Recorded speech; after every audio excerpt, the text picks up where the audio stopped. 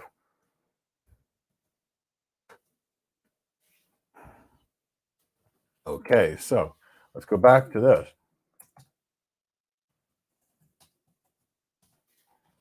Make sure we got it right. Now let's advertise some routes. Let's say a 1.1.1.1. We can't do this. Let's say what was the first one we used? 11.11.11.11. Okay.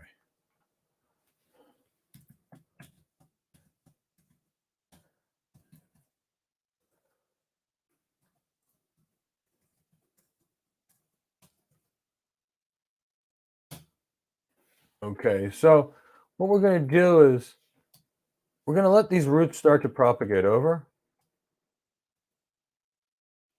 Note, you can see it.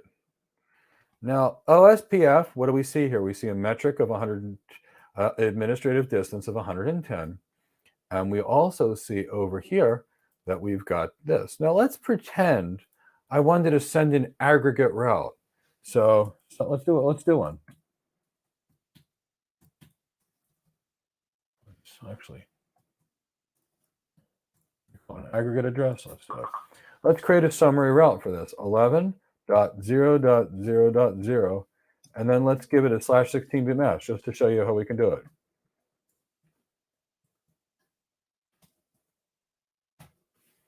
Now, when we go look in this routing table, what are we going to see?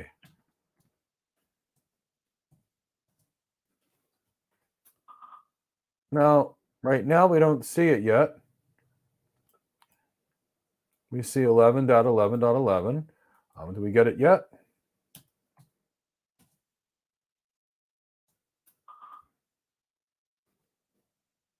Don't have it yet. We'll get it.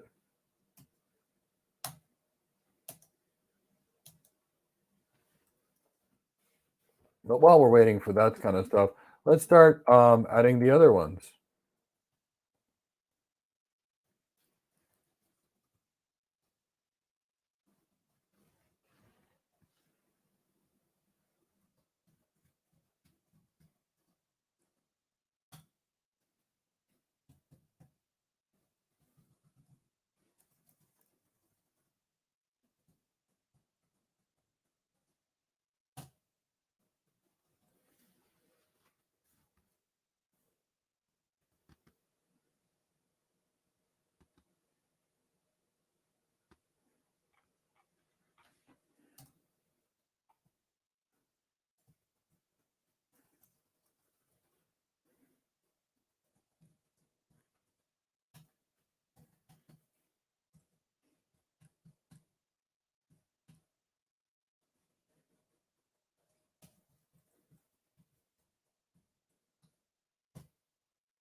You can see we're starting to see a lot more subnets coming through now. We got it all through BGP. But does this ISP router over here know about anyone?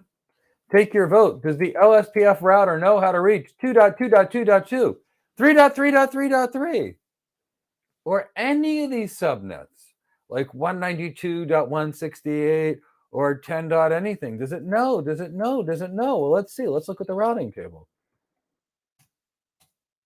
Oh, doesn't know anything. Nothing. Nothing. So why not?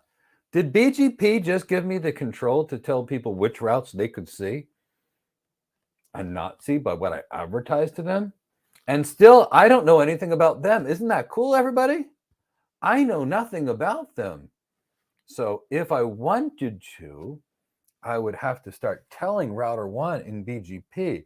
So let's go to show running. Let's go over here. Let's do a show run. What kind of stuff is on here? Okay, so in OSPF, we are 5, 6, 7, 8, 9. Now that we see this, let's do a show IP route. We can't advertise a route that we don't have.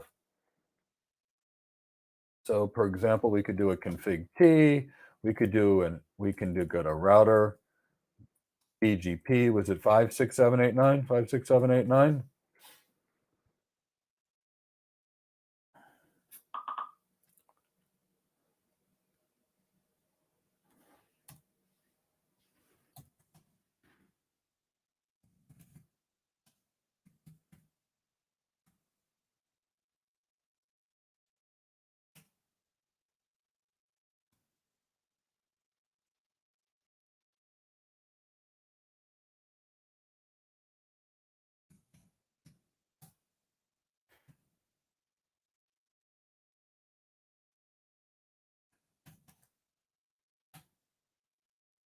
What do you think we have over here? Wait, we got them. Now, are we able to reach them? You may or may not. This is going to be interesting. Oops. Yeah, you can. Now, look at this. Can the internet ping every single subnet that you have, though? Can it ping 10.0.0.5? Oh, it can't. Huh. It can't. Now, what else can it ping?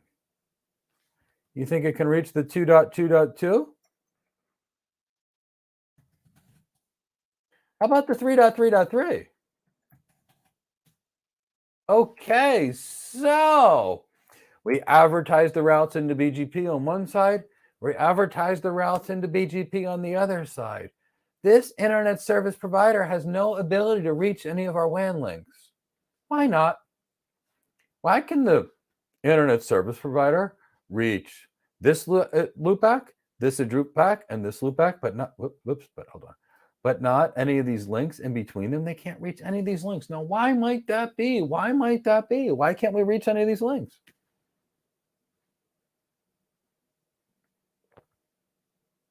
Because we didn't advertise them into BGP. What did we do? We took routes from the internet, carried them back, didn't re-advertise them out. So that's how you can see we can provide reachability to what we want versus what we don't want. But let's have it. You're not going to just connect to a single service provider. That'd be insanity. You're going to connect to two. So we've already done our ISP-A links. What do you think we should do next? ISP links. So before we do this, before we do any route advertisements, if you're having fun, type hashtag CCNA and hashtag BGP. So I know you're here, you're awake, alert, and oriented. Because that way I'm not just, talking to myself in the back of the mirror. I want to know that everybody's doing great.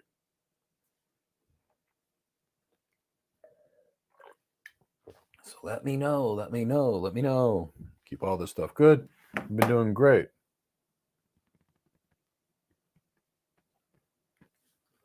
Okay, I'm starting to see CCNA, BGP.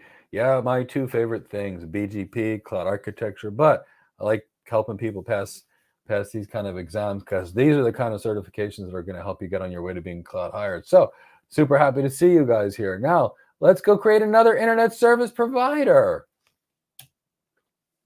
No, we know we don't do any of these silly initial configuration, automatic, anything. We care. We know we're serious here. So Let's do this. Now, mind you, the way we connected just to an internet service provider is exactly the same way we connect to a cloud provider. It's the same thing. It's all the same. We don't need to make anything complicated. So let's configure our new internet service provider. New one. So we got a new internet service provider. Let's do this. We're going to configure the terminal, right? Let's give it a name so we don't lose it. Host name. Host name. ISPB. There you go. Enabled password, right? Cisco. If we don't want people to be able to read the password, we type service password encryption, right? We did that yesterday. Now it's not readable. So, okay. So let's have a little bit of fun with this one. So let's create some loopback addresses. Int L00. We've got 20. Let's give it a better IP address. ADDR 20.20.20.20. 20.20.20.20.20.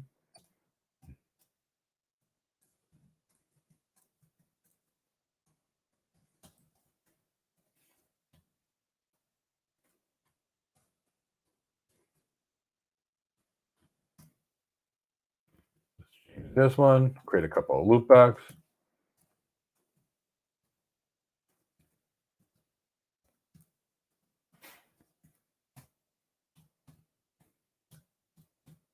Create another one. This is much easier when you can actually cut and paste into a Word or Notepad or Vim or Nano or whatever terminal program you're using.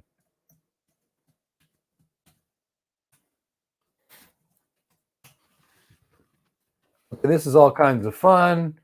Let's create another one. Back 3. Okay, let's make sure we pop in. We want to have some routes in our routing table. And then maybe we'll do some IBGP too. Although we're heading dangerously close to CCIE land on these labs, but you guys are having fun. Many of you guys are students from the Cloud Architect Career Development Program, and we know you guys are the best cloud network architects in the world. And for the rest of you, I'm super happy to have you. So let's give you some bonus materials anyway. Make sure you guys build the best careers. Okay, so let's make sure we pop these interfaces on it. Show IP interface brief. Okay, we got some loopbacks on here. Now let's go configure something over here. Config T. Let's use this G0/0, G0/0.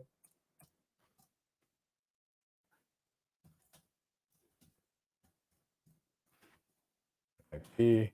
We used what? What was the last? We used 49 last time, so let's use another public subnet. Let's use 50.0.0.1, 255.255.255.252. Do a no shutdown on this one. Let's make this a router BGP.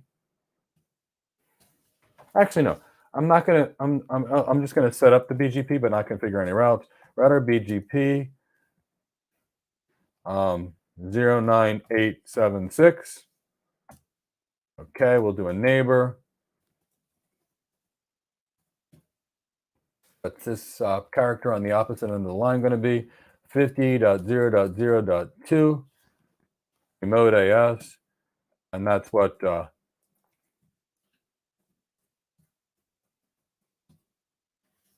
What did we pick on this router? Oh wait, we're gonna be on ours. So our remote AS is, I think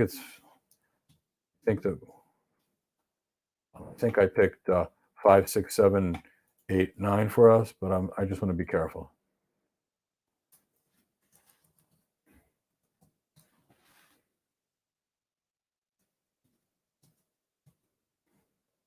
Yeah, right.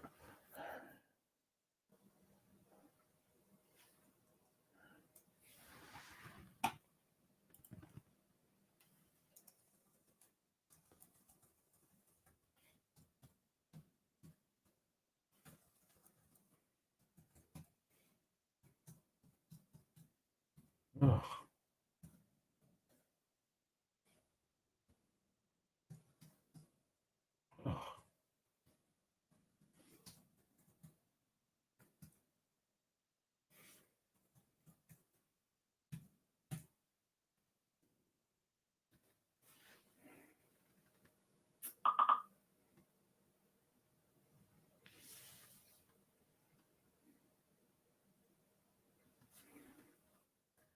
Hold on, I typed something funny here. Let's see what I typed in here, which doesn't make sense. Ah, this is dot one. The other side's dot two.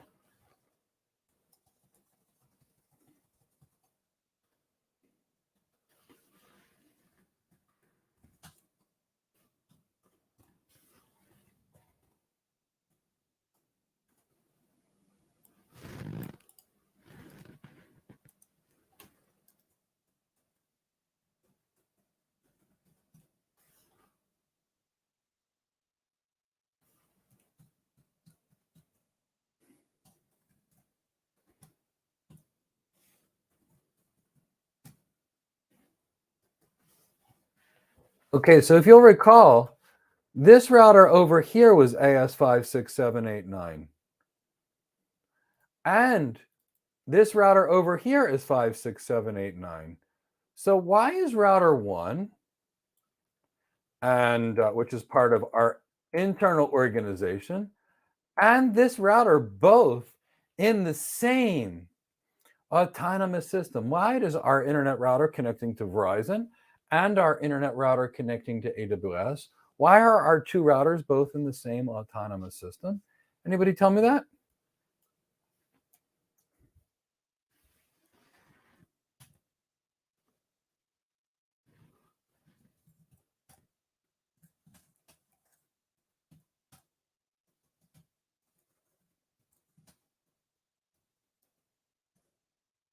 Can somebody tell me why? No, Margin.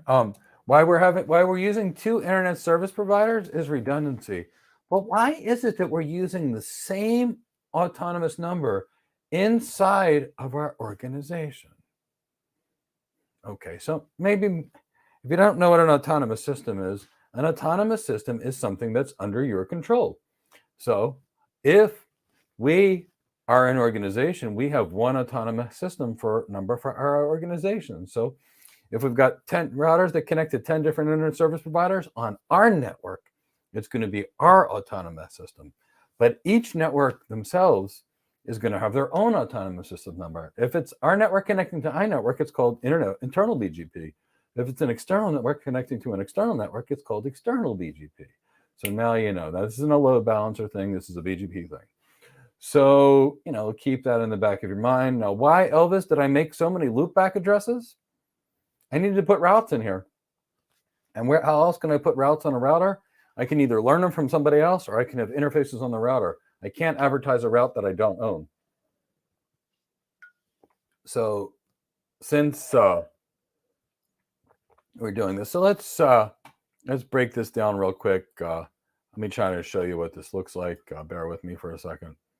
Let's go over to here. Let me bear with me. I'll create a slide to kind of show this for you in real time. And this is the danger of doing, complicated stuff in the fly like this. So this is the way an organization this is the way internet works. You got a router, you got a router, you got a router. Now, all these little devices that are inside of an organization's control are called their own autonomous system.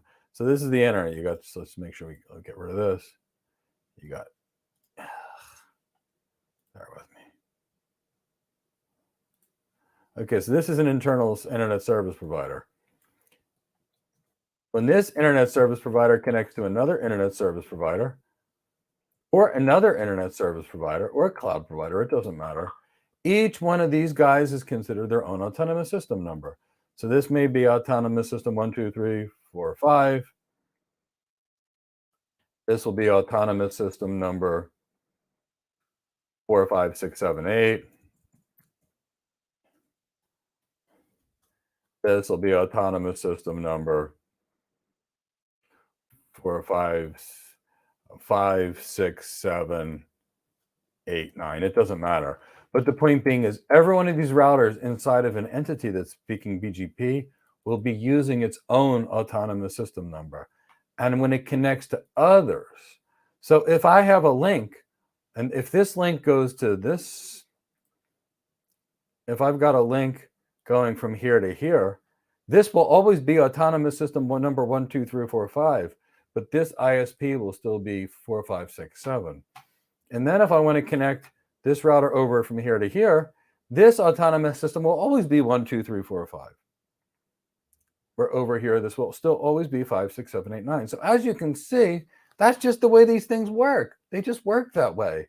And they're always going to be that way. So now when we go back to this environment over here, where we were right before, back into our lab, when you've got this,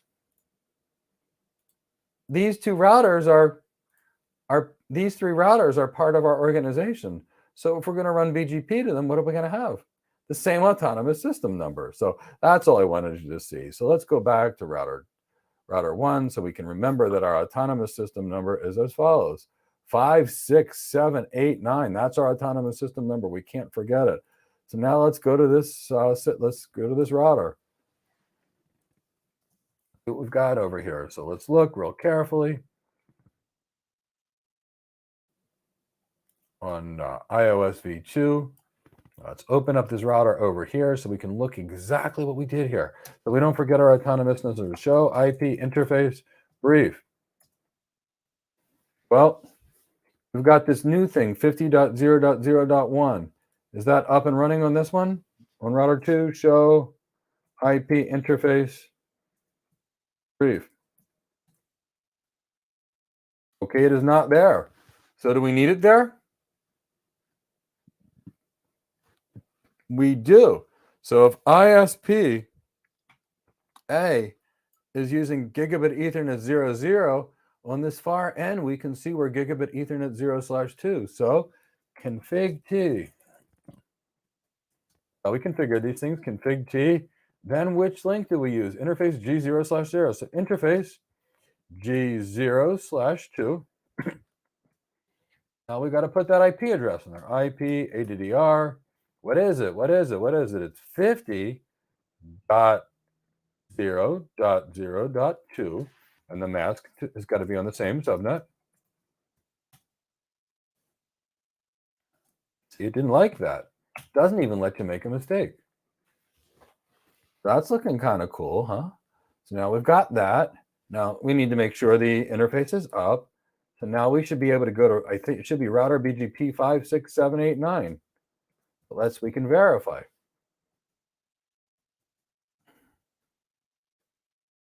Okay, so which router is this? We don't have any BGP on this router yet. Huh, no BGP on this router yet. So let's do this. Let's configure the terminal, configure it. And what do we need to do over here? Router, BGP, and we know our autonomous system number is 5, 6, 7, 8, 9.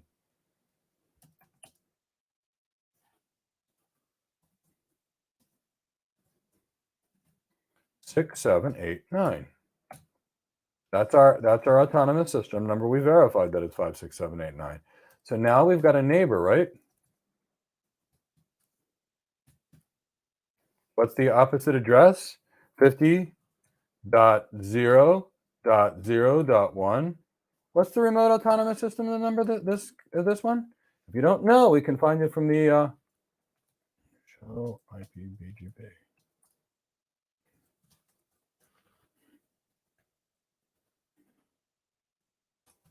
Let's look through it. Okay, what's this autonomous system number? 967899876.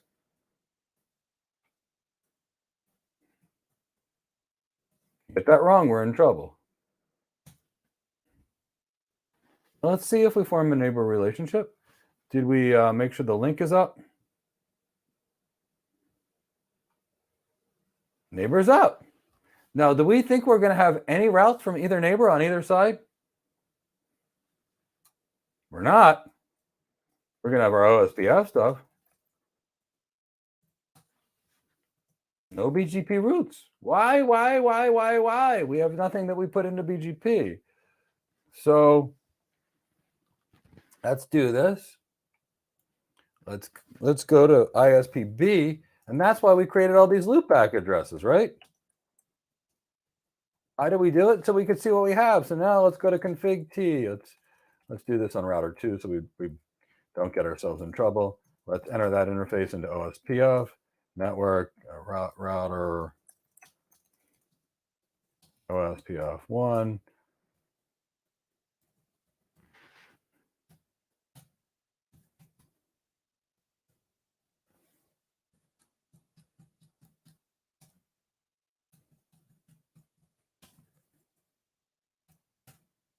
Okay, so let's go on ISPB. Let's add some routes. Now let's see, we've got, let's pop in a network statement.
Apologies, we can always cut and paste a little wrong.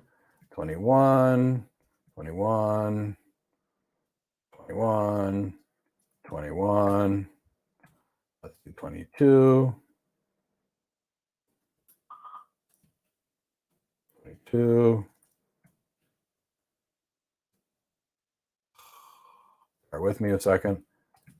Now what you're going to see is going to be something interesting. And then we're going to create some IBGP, and then we're going to add some fun to this. Okay, so great question. The network statement just tells me which routes to tell BGP to tell the world about or advertise. So if we go to router 2, do we see these routes now?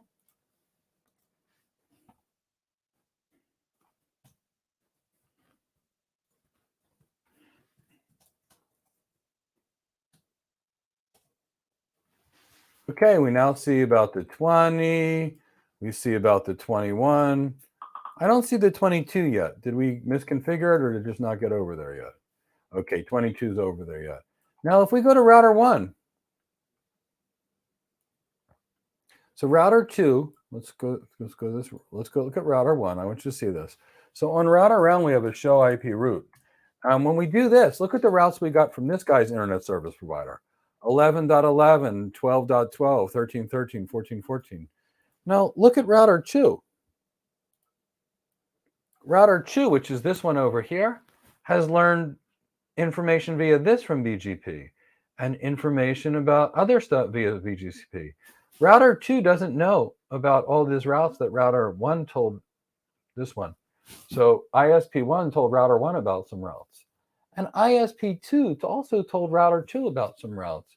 Why doesn't ISP1 know about, why doesn't router 1 know about the routes from ISP2? Why doesn't ISP2 know about the routes from ISP1? Why do they not know about each other? Am I missing something between my router that connects to AT&T and my router that connects to the Verizon? Am I possibly missing something? And if so, what do I need to do to get the information from router 1 to router 2 and router 2 to router 1? Well, we do have to do IBGP, which is non-transient, or which is not transitive routing margin. But do we have any BGP between router 1 and router 2? Did we make any IBGP between router 1 and router 2? And if we did not put any BGP between router 1 and router 2, how can router 2 know about router 1's routes? They can't.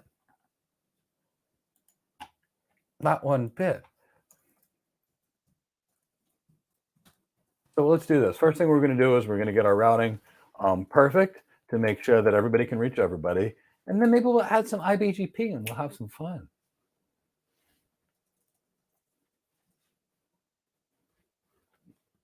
Let's make sure we advertise the same routes on router 2 that we did on router 1. And since I can't necessarily remember them, let's just run. We'll copy the same.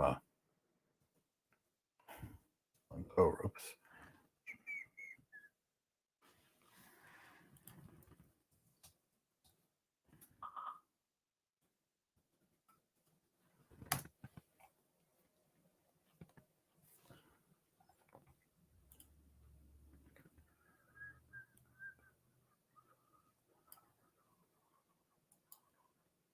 I didn't mean to do this here. Well, that wasn't going to work. So anyway, let's just do this. Now, the reason we can advertise these routes out is they exist inside of our routing table. If they did not, we would not be able to advertise these routes out.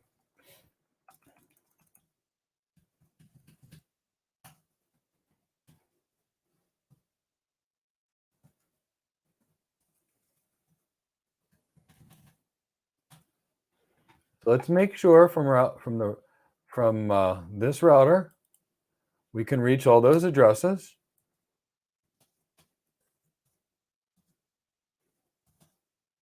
Make sure, because we got to make sure we can reach it before we do anything else.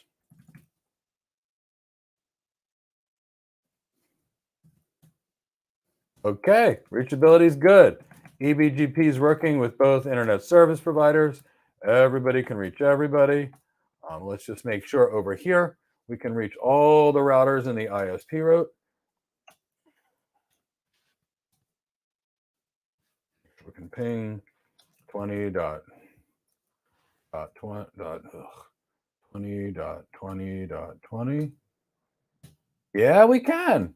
So we should be able to do them all because we popped them all in there. So we've got good routing.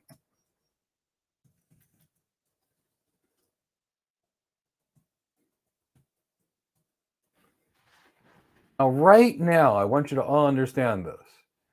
If this is Verizon's routes over here on the left, and this is AT&T's routes, as it stands right now, we're not taking in any of the routes from AT&T and sending them to anywhere else. And we're not taking in any of the routes from Verizon or from AT&T over here, and we're not sending it out to anybody else. But let's, for argument's sake, let's just set up some IBGP connections and watch what happens. Now, when we do this, I'm not going to set any community. I'm not going to tag any routes for no export or do anything special. We're just going to set up IBGP between these. So show IP BGP neighbors. When we do this, we're going to see who our neighbor is. We can see we've got a neighbor in this remote autonomous system. We can see the router's ID, which is typically the highest loopback address. And we can see the kind of neighbors we have, and now we're going over here. So we're in good shape. So now that we have this, show run, we're going to make sure that we show IP int. So what we know is, let's go to router 1, show IP.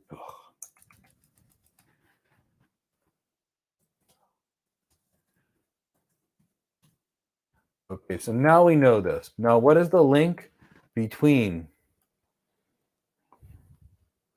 router 1 and router 2? It's GE0/0. Now, typically speaking with BGP peering sessions, what we do is we use loopback to loopback because that way these addresses don't go down.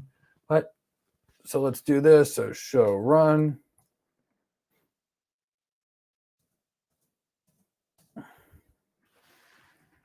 Here, config T, neighbor, router, BGP 56789. At a neighbor.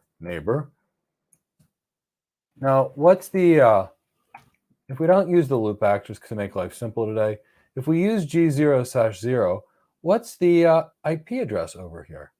It's going to be 10.0.0.2. So we'll do a neighbor 10.0.0.2.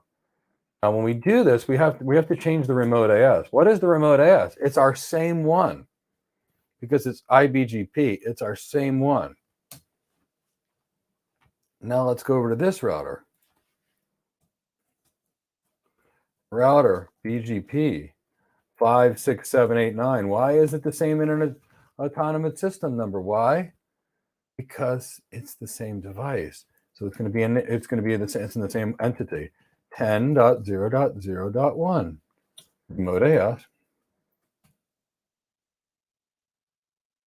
That's going to be 56789. Let's see if we form an neighbor adjacency. Of course, we could have potentially typed in the wrong IP address. I didn't see a neighbor adjacency come up. Okay, BGP neighbor came up. Okay, so now we did. So let's look at our routing table. Show IP route. Oh, whoa. Something happened here. We didn't have this before. Now we're router 1, and look at what we got here. We've got a route learned over here via EBGP, a route learned here via EBGP. Oh, wait, we got a route over here learned via IBGP. IBGP, and what can we know? The administrative distance changed from 20, EBGP, which is super believable, to IBGP over here. So because of that, that's what we're kind of dealing with. We can see but the point is we should be able to reach anybody. Ping 20.20.20.20. Oh, they don't have a route back. That's another story. We probably need to set up, but there's not a route back, which we have to put back in there. But the point is, you can see we've got the routes through this. And we very definitely need to provide routes back to all of these places. So we do a show IP BGP on here. Now this is really important for you to look at. When you do a show IP BGP, here's what you're going to see. The first thing is the next hop. If the next hop is not reachable, meaning this over here, this next hop, the route won't be placed in the routing table. So can you ping 50.0.0.1? If not, it won't be in the routing table.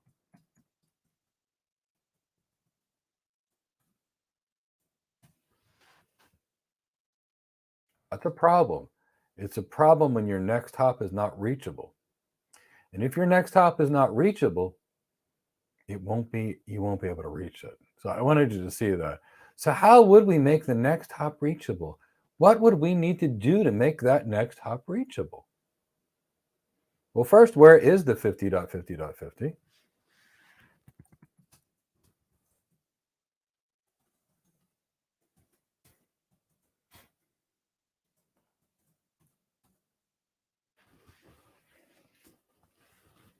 It's not on this device. So where is the 50.50.50? Is it on this device? So let's go show run. Is 50.50.50 reachable everywhere? Is it in the routing table?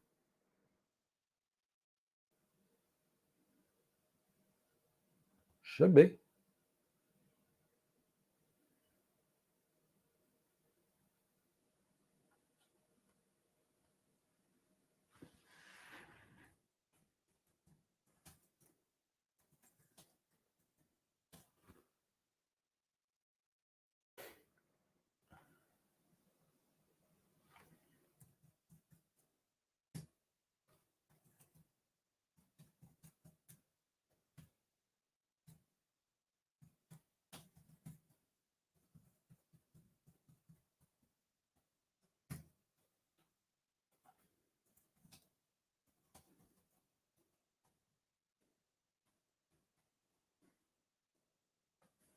You can see over here, we learned it via IBGP. Next hop means the same router. Reachable is good to go. Can we reach 50.50.50 now? If not, we have to pop it into the IGP. Oops, where's my... What just happened?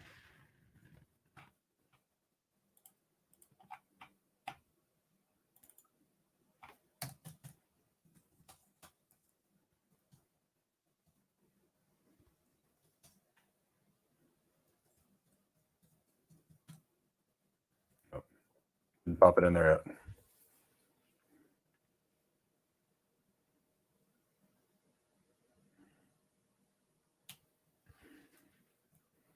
Not reachable. Okay, so dot 2 is reachable from dot 1.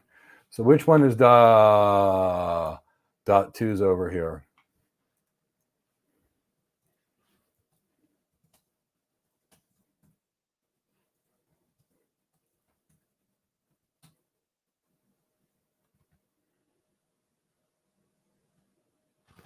That was our issue.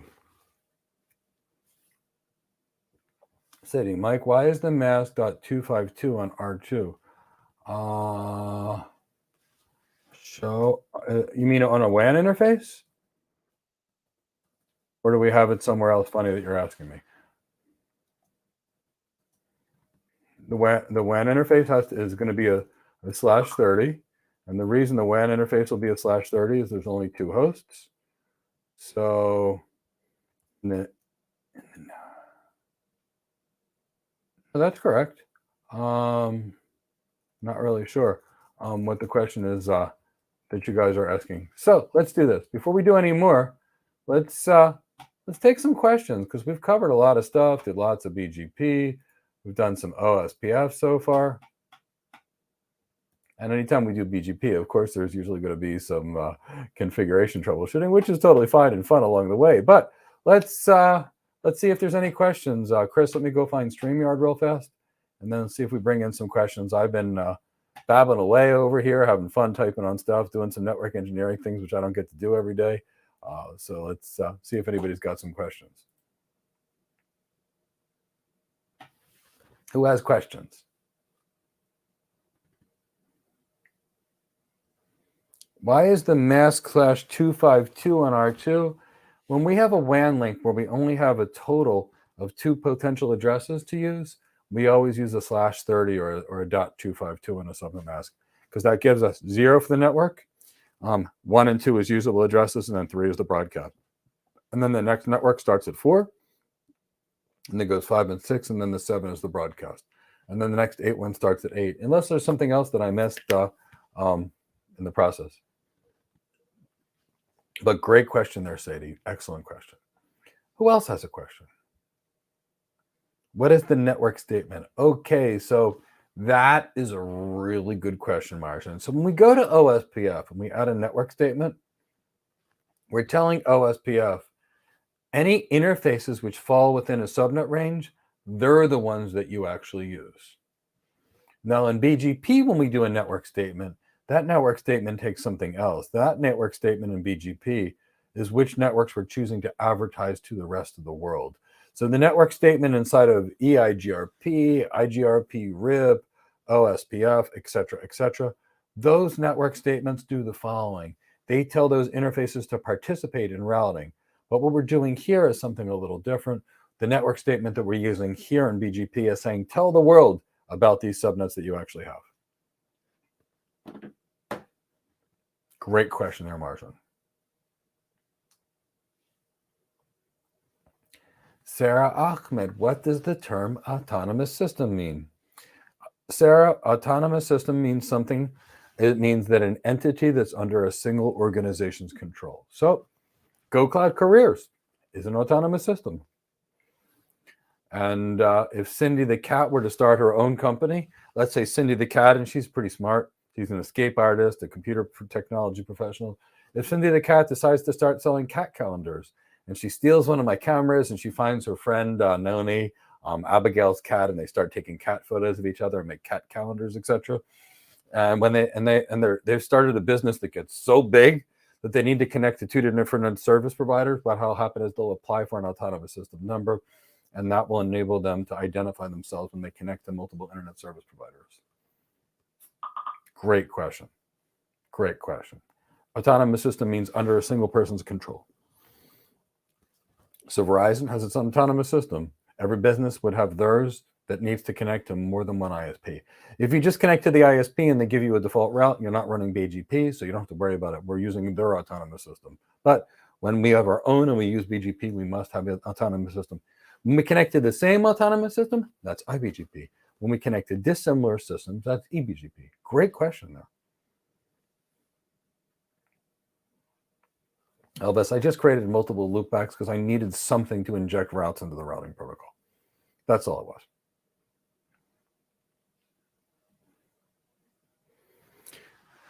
Angelo, this is a really great question. So when do you use IBGP? Well, use OSPF or EIGRP or any type of IGP in our area to basically get us from point A to point B. Recalculating, and it's darn fast. Now, why do we use internal BGP? Let's say I want to take the routes from AT&T and I want to hand them to Verizon. I can't put all those routes into OSPF. And the reason is OSPF doesn't scale that way. eBGP is designed to take millions and millions of BGP is designed to handle millions of routes. OSPF at 10,000 starts to struggle. So we're using BGP for scalability, tunability, and security. Because what would happen if we put all those subnets into an interior gateway protocol that's optimized for speed? So think of it this way: you got a race car, a Ferrari. I'm not really a sports car person. I like an SUV. I'm comfortable in it. But let's say I decided it would be fun. Cindy the cat decided she's buying a Ferrari from her cat calendar sales. And Cindy the cat says, I want to get someplace quick, Daddy. You're driving my Ferrari. So when I get into my Ferrari, it's really good at going really fast. But I can't put a lot of stuff in my Ferrari. My Ferrari is optimized for speed and maneuvering. Now, let's say I want to drive 10,000 metric tons of stuff to Philadelphia from Palm Beach, Florida. OSPF is like a Ferrari. It is really fast. You get a cut of cable, it recalculates. It's fast, but it's like a Ferrari. It's not designed to scale. It's not designed to take a lot of load. It's designed to be fast. Now, by comparison, if I hired a tractor trailer and I shoved all 10,000 metric tons in there, and then I said, stop here.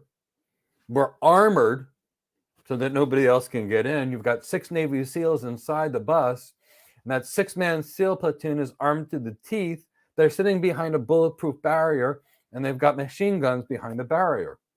Now, all of a sudden, now I've got throughput. I'm carrying stuff. That's what BGP is. It gives you security. It gives you tuning. It gives you scalability as opposed to your IGP, which is like that Ferrari. It's fast, but it doesn't scale. That's why we use BGP. Great question there, Angelo. Really, really great question.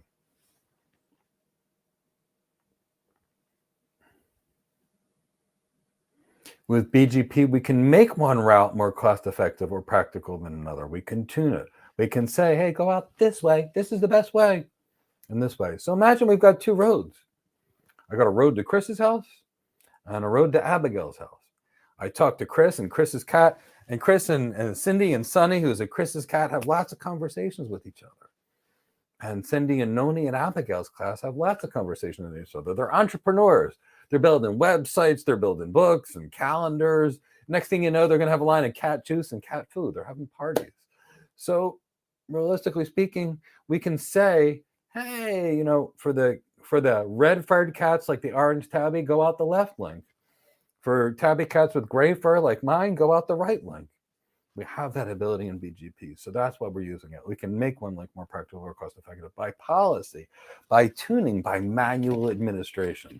That's why we're using it. And that is a fantastic question, Eric. So I'm glad you asked it.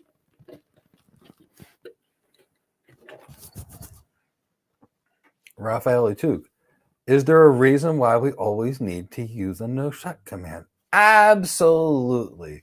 So when you plug in your PC to the network, it just goes on. Now, how secure do you think that is? Raphael, we start all the interfaces closed. So you plug in and nothing happens. We have to enable them for you to be able to use them. So from a security perspective, we keep our doors locked by shutting them down. And we unlock our doors when we will welcome people in. So that's why all interfaces on routers are shut down. Look at routers and firewalls as critical devices that concern about security. Look at things like your phone or your PC, which are like open invitations. Come talk. Which is why we don't use things like Bastion hosts for remote access. We use VPN concentrators because PCs, for example, are designed to be open. Unix systems too. Routers are designed to be closed until you tell them to be open. Excellent, excellent question. These are some rock solid questions, everybody. I'm loving these questions, so keep them up.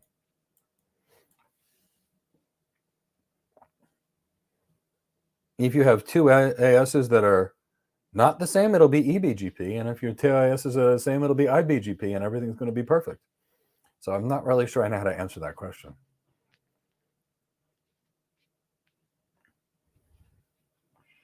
Tosin, yes, the same people that give your IP address. I believe it's IANA that basically gives you your autonomous systems numbers. Absolutely, you have to register for one.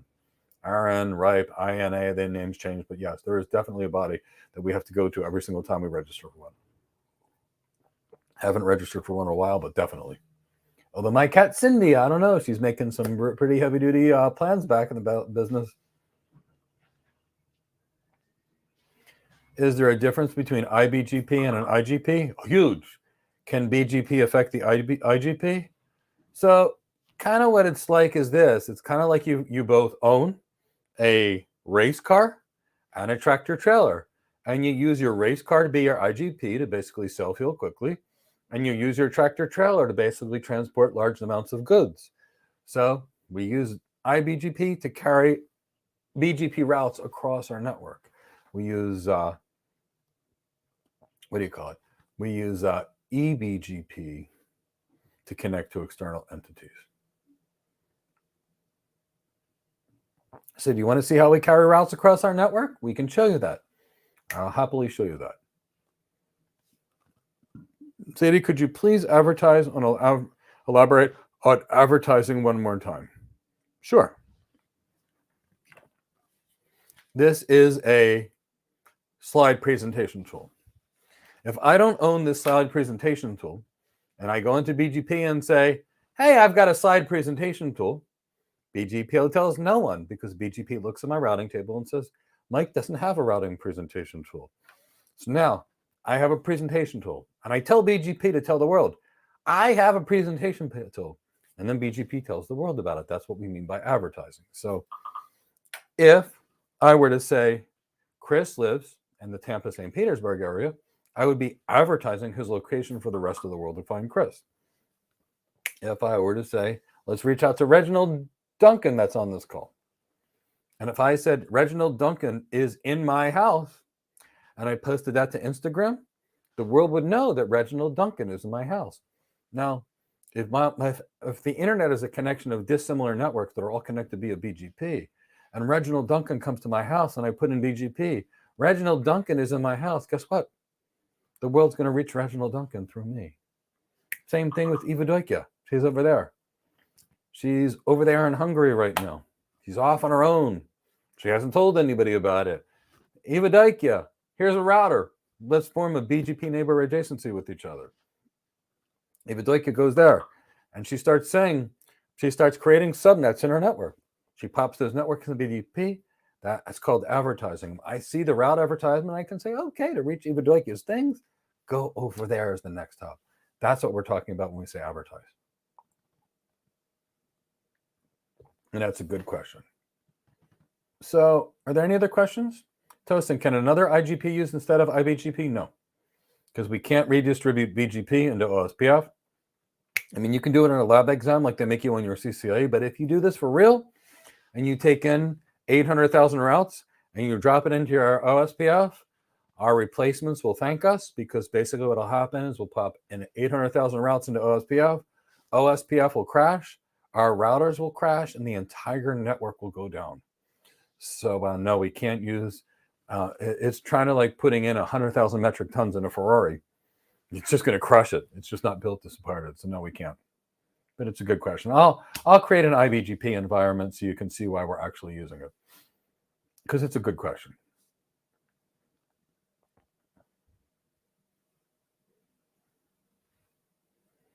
This means BGP is done for scalability and to increase security and to increase filtering. That's why we're using it. Because in OSPF, what do? We send links to every single device, and every device has to know about everything. We can't get rid of it. But with BGP, remember how I just put one statement and then other people found out about it? In OSPF, that wouldn't be possible. So we have no peace. It's not convenience. It's not speed. BGP is slow. BGP is like a big giant tractor trailer that's slow. We're using it for scalability and security because it enables us to filter routes. If I don't tell you about a route, you can't hack it. So we're using it for that reason. It's for security and scalability.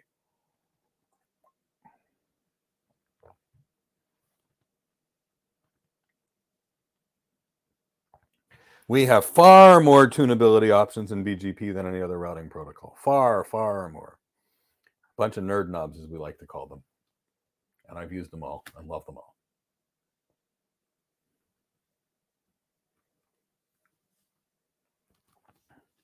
Raphael Etuk, what do you need for practicing labs for the CCNA?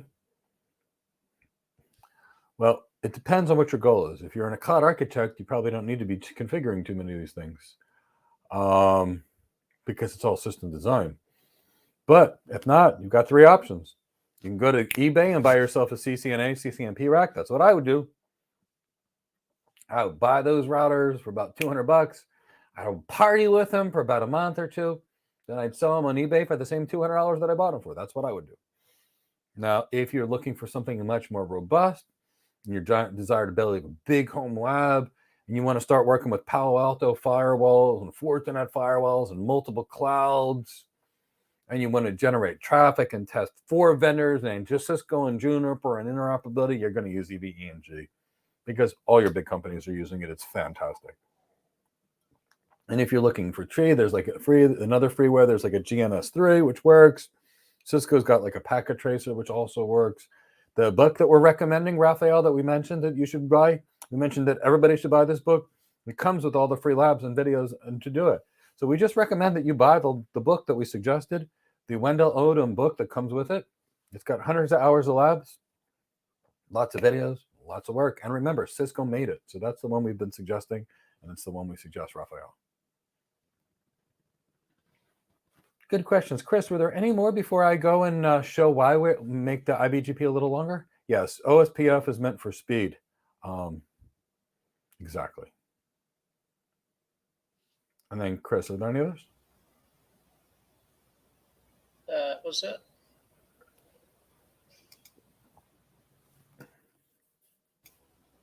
Well, so for lab gear on eBay, you just have to type CCNA bundle. It's that easy. CCNA rack, and they'll be from $100 to $500. Some will have voice over IP and all kinds of cool stuff. So let's go back to this environment then, because when we go back to this, I think it's going to be clear why we're doing IBGP. So over here on router 3, enable Cisco show IP route. Look at that. hey, Mike, We don't have. You're not sharing your screen. Thank you.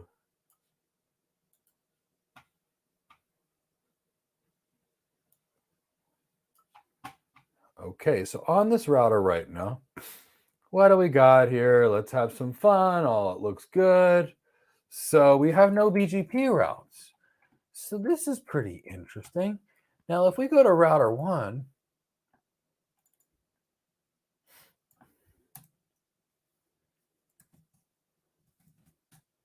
that routing table. Wow, we got lots of routes. We got the OSPF routes. We got the BGP routes. We got all kinds of stuff. But now router 3 doesn't have any. Router 3 doesn't know about any of the routes for this from this internet service provider or this internet service provider. Router 3 has no idea. Why does router 3 not know?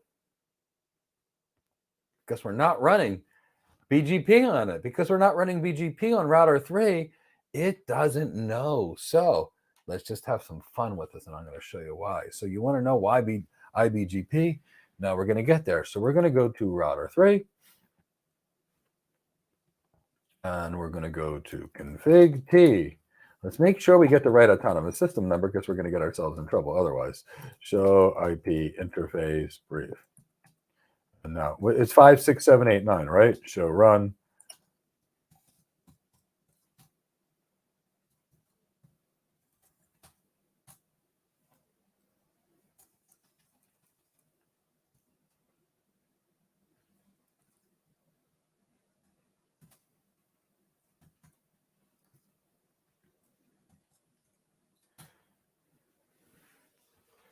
All right, let's not try and use commands that didn't exist when I did my CCIE, since I've been an architect for a lot longer than an engineer these days.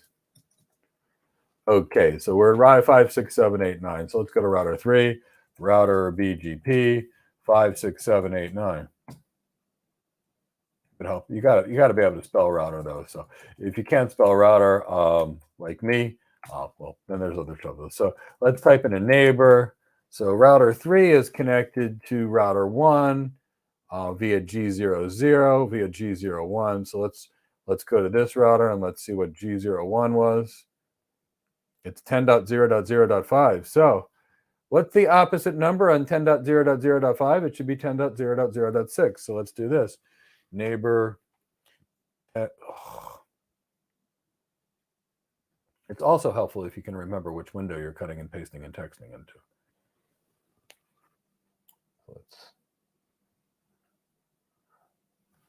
Neighbor. So let's make sure we get it right. This interface is we're on router 3, so we're connected to G0/1.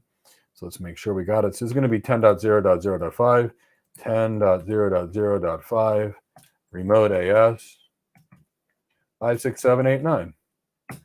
Now, while we're at it, we also need a neighbor statement that's going to get us to peer with router 2. So this is going to be G01 on router 2.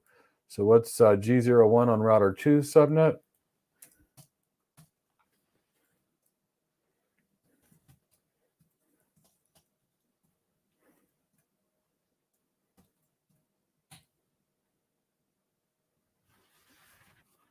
And this is router 2, which is G0/1. So 0/1 is 10.0.0.9. So let's do this. Let's go back over here.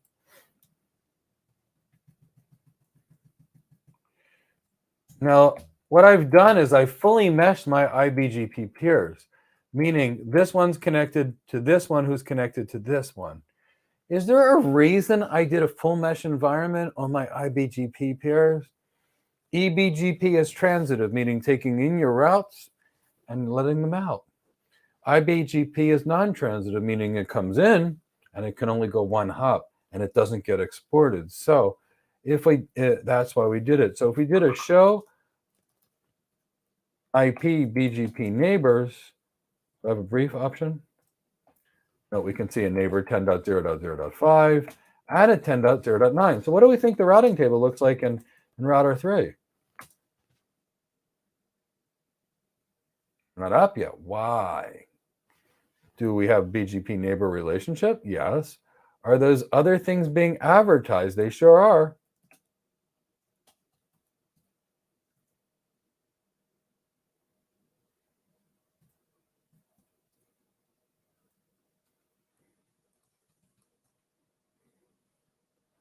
We have a neighbor up. Are we listening anything? Are the routes the next hops?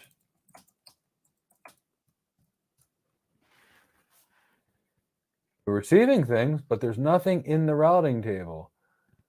Why? What's missing? Why aren't we pulling any routes over here?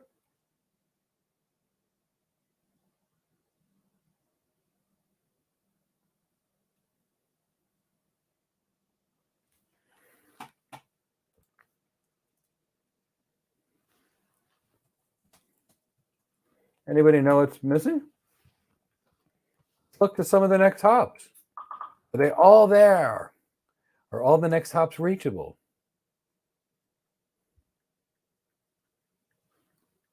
No routes. Why?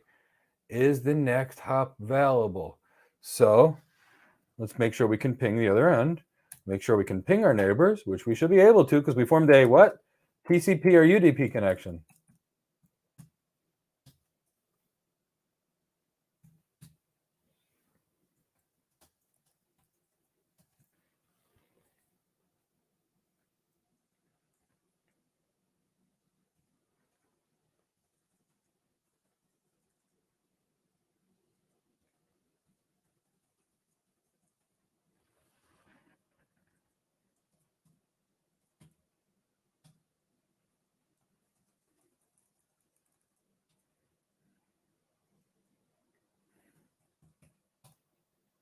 All we've got is a neighbor, but we're not getting anything. Now, if we go to this router, let's see if it propagates somewhere else. Config T. Let's create a loopback address. Interface loopback 10.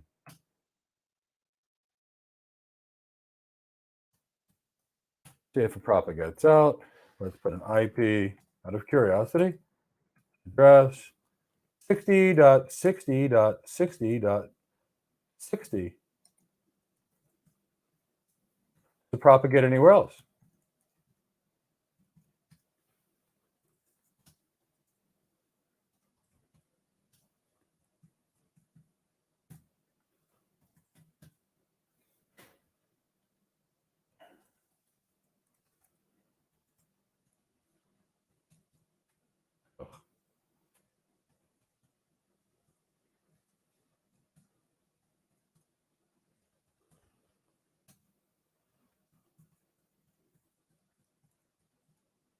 Is the next hop available, perchance? What do you think? Is the next hop available?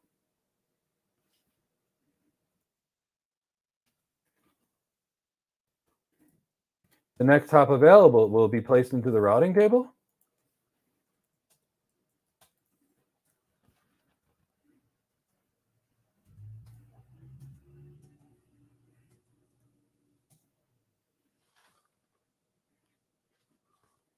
If the next hop's not available, it won't be in the routing table. So how might we do that?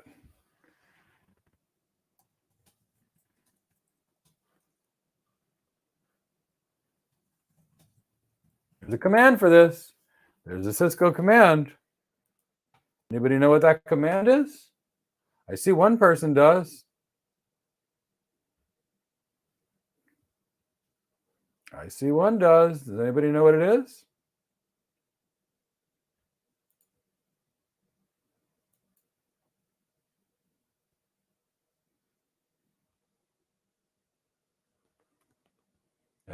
We might not be able to reach the next hop, or we might actually have to tell it. So it might not be a bad idea to go in here. And also, let's just check our routing. So let's go back to our show run. You might not be able to reach the next hop, which is most likely where we've got a problem here. So we'll do a neighbor, we'll do, and then we'll tell the neighbors to make the next hop to self. When, of course, our system is done. So Ivadoike, the trace route would be good if we were getting lost, but we don't actually have the route.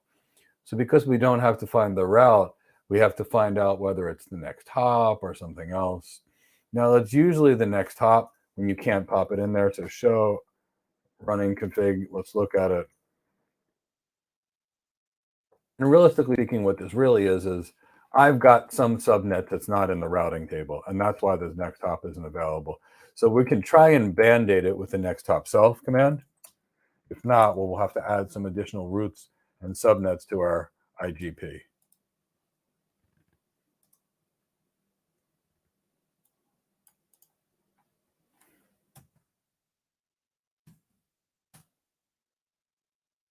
Nine as well. This may solve it. If not, what we have to do is we have to literally start searching.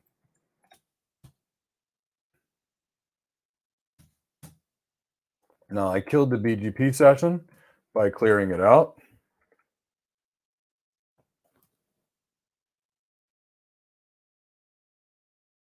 From the neighbor relationship again.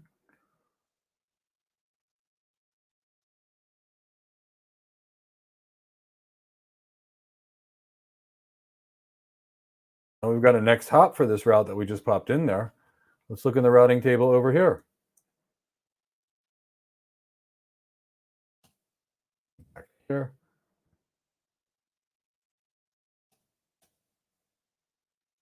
And we're only getting our own, so let's look at this. But at least we now have access to our own. So the point is we had something that's failing more than an next hop. And what that is one of our subnets that we need is actually not here. But we're also going one hop away via IBGP, which means chances are we realistically needed to set up a route reflection. That's getting way, way, way, way, way outside of where I wanted to take us to. But I just wanted you to see that no matter where we go, if it's a cloud provider or if it's a internet service provider, it's the same BGP we've now used for the last couple of decades. Nothing's really changed. So while we're at it, I feel like it might be a nice thing to do for example, maybe show you how when we're dealing with connections to clouds, what do they mean when they do cross connects and things like this? Like, what does that really mean? So what does that mean to you? I'll kind of show you. So what is it? So normally speaking, when we connect to a cloud provider, we've got to connect to them on a switch. So actually, let's do this. Let me close this. Let's actually do a generic cloud lab. So we'll add a new lab. We'll call this Cloud Direct Connections because they all work this way.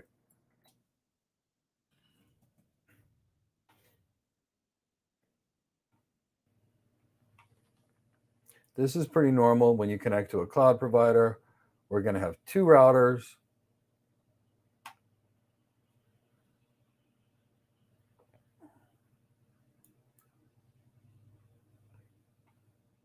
Have one over here. Now let's add a switch. Let's add a node. Let's add two switches.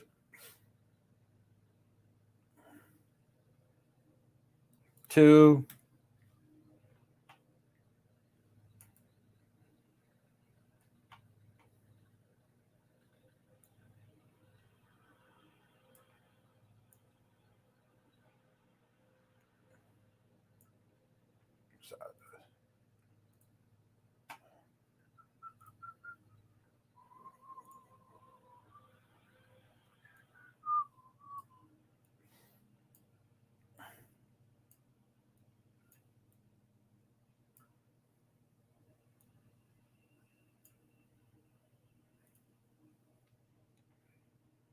Now you see what we're actually going to build over here. So right now what we do is we're going to build a direct connection. So the way a direct connection is going to look, to get you understanding this, you're going to have your router on your end, and you have to have a router on your end. And you'll be connecting to a virtual router on the far end via the same way. Now what'll happen is you're going to get a connection to your stuff, and somewhere along the line, a wire is going to need to go between your organization and their organization. So let's show you how we actually do this.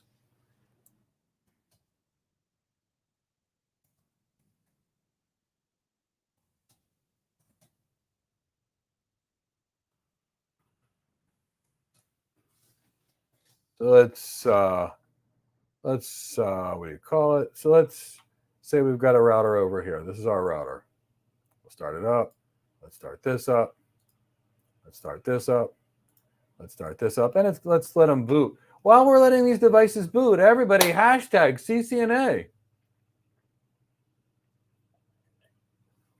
Pop it in the chat box. I know you're awake, alert, and oriented. Got a question for you to take a look at while we're waiting. If you like. Okay. Sure. So it's from Martian.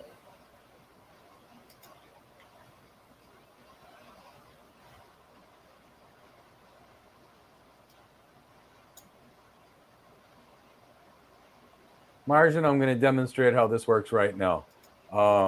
I had a feeling that was going to be the case, so that's why I wanted because we're using a combination of switches and routers here. Let me get this thing set up so I can actually show you how we do this, because I wanted you guys to all truly understand this. Yeah, I had a feeling that was the case. That's why I wanted to make sure I did it in a timely manner. No, I think that sounds really great. I'm so glad you asked that. So make sure you share your screen again before you get started. I will. just waiting for my stuff to come back up.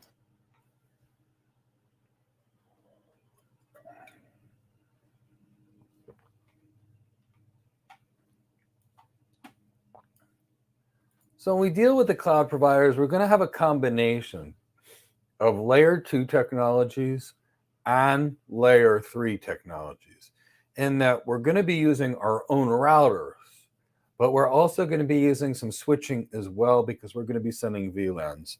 So let's just look at how this works. No, of course, we're not going to use any of these ridiculous configuration dialogues.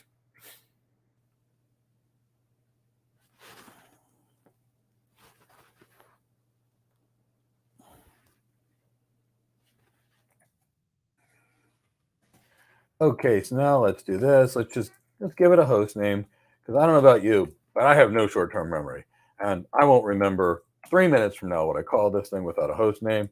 And when you get to networks like I deal with that have 10,000 of these things, you're never going to remember any of them without a name. So give it a name. We're going to call it R1.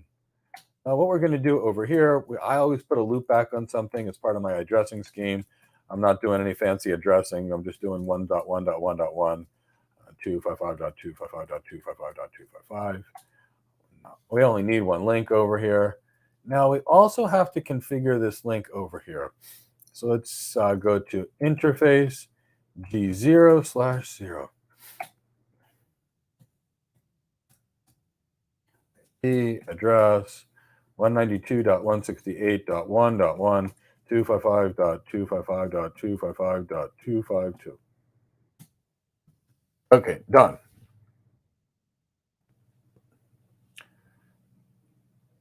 While we're at it, router BGP 12345. That's going to be us. We're going to pop in a network of 1.1.1.1 mask with a 24-bit 255.255.255.255.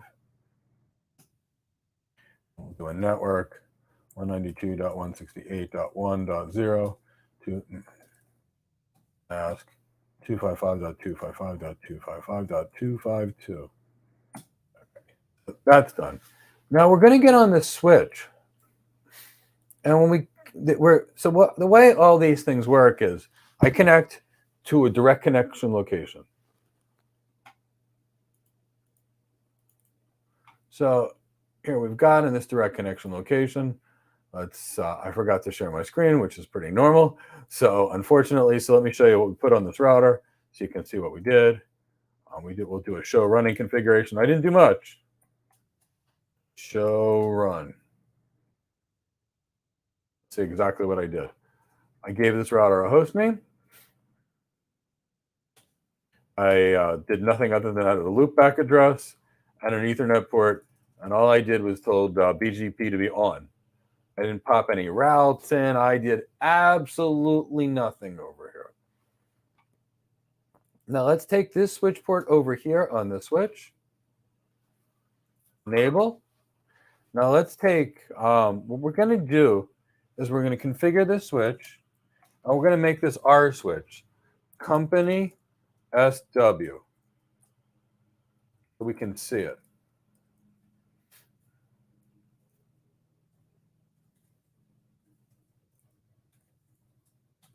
Now, the first thing we're going to do is we're going to have to go to this interface over here, G0/0, G0/0 on the switch.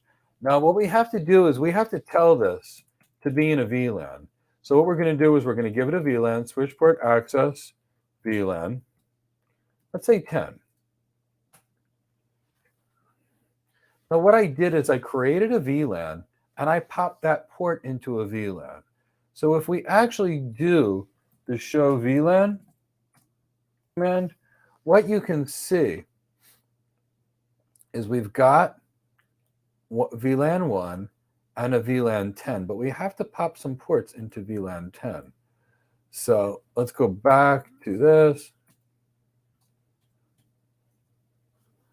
Now, hopefully when we do this, we can see that the port's been added to the VLAN. I don't see it, but oh, that's why.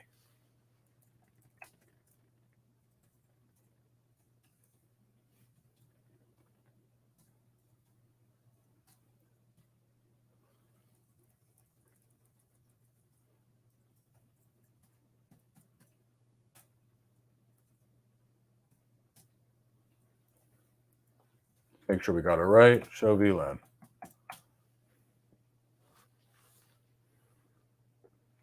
Okay, so we can do this. We can see we have VLAN 10, and we can see this port is in here. So now any traffic that's going to go from the switch, this router, to this VLAN is now tagged.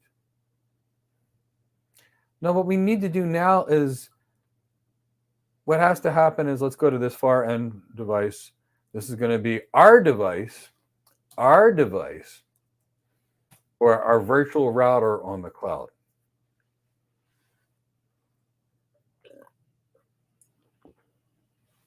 So when this comes up, what do you think of the opposite side IP address is going to be? Let's enable this. Let's call this config T. Let's call this hostname, cloud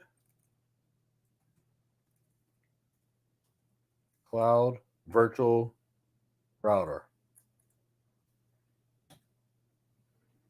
Enable password Cisco int LOO. Let's pop an IP address on this. 2.2.2.2.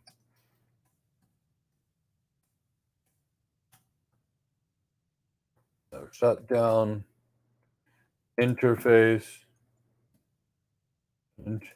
What link is this going to be on here? It's going to be G0/0, G0/0, IP, ADDR. And what do we think the IP address on the far end of this is going to be?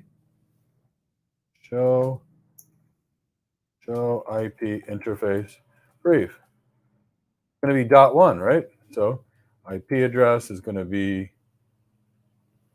192. Whoops, on the opposite side. 192.168.1.2, 255.255.255.252. We'll do a no shutdown on this. Remember the one that's shut down on the opposite side,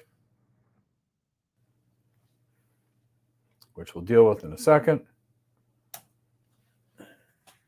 Y 4.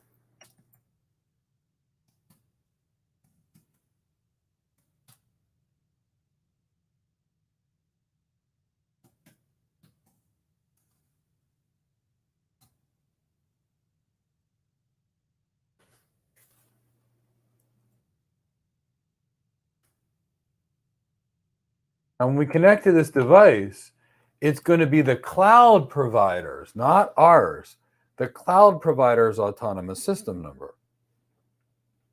So if router 1 is ours, what we're going to have to do over here is we're going to have to configure a router, BGP, and we need a different one. So if we used over here 1, 2, 3, 4, 5, let's use 6, 7, 8, 9. Now over here, what will we do?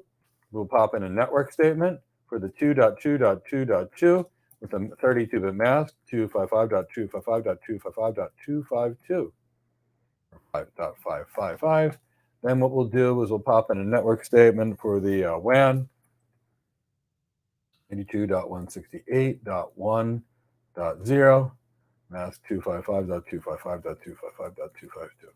Okay, so now we have everything here. And let's make sure our ports are all enabled. Show IP int brief. Okay, so that's up. Are the ports up on both sides? Is this device up? Okay, it's not. So let's do this. Config T int G0/0. No shutdown. Okay, so now we've got over here. Let's look at what we really have. We have this router over here. It's got its IP addresses configured. This router over here has its IP address configured. Now, this router is going to have to go through this switch, and it's also going to have to come out over here. So this switch over here going to the virtual router has to be on the same VLAN. The same VLAN as we've got on the opposite side. So config T, let's call it hostname, cloud switch. Now what we have here, let's do an enable password. We might call it Cisco. The switch is just going to be transparent. But now we should go to interface G0/0. What do we need here? We're going to do a no shutdown on it. We're not going to put an IP address on it, but we do have to put it in the VLAN. So we should do switch port mode VLAN. We should probably tell it access. Actually, should be switch port. I think it's access. Access VLAN. Because we use VLAN 10 on the other side. So let's make sure we do switch port mode access.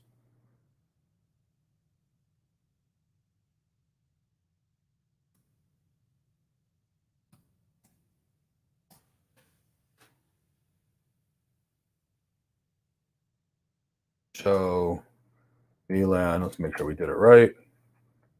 Okay, so we can see we've got a VLAN 10 over here. Now, if we make a connection between here and here, we've got two options. We can add that port right to VLAN 10, or we could try making a trunk port and trunking multiple VLANs. What do you guys think we should do? Make a trunk port, or just make it in the standard VLAN? Well, let's make a trunk port first and see what happens.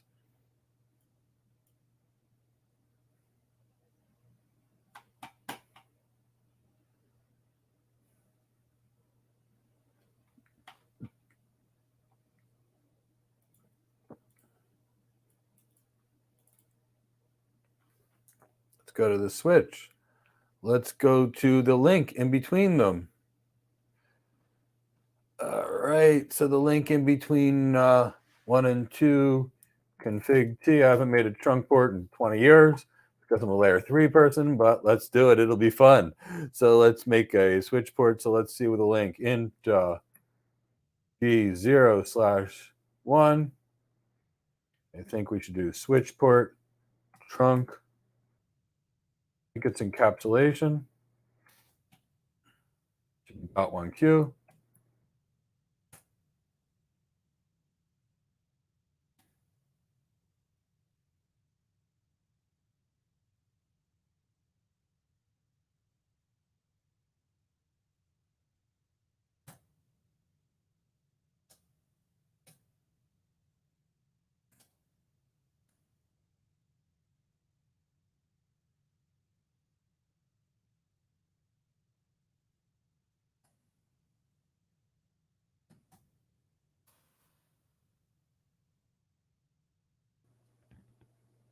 Let's see over here.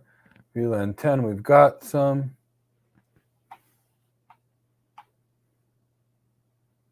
Okay, I hope I actually did this correctly because it's been a little while.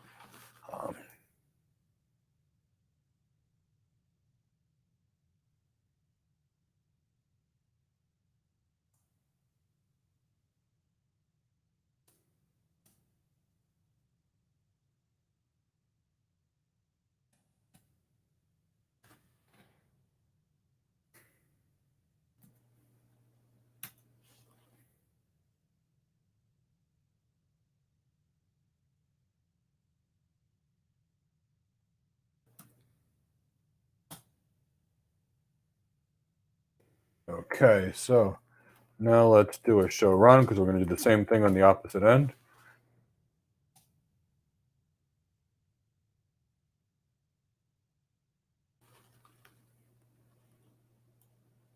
Let's go to switch 3. That should be the cloud switch. And what are we doing right now? We were connected to here, and this device was connected to here, but we need to run a cable from here to here. That's called a cross connect. So we buy an Express Connect on Azure, Direct Connect on AWS, Direct Interconnection. It's all the same thing. What are we doing? We're buying a link from here to here.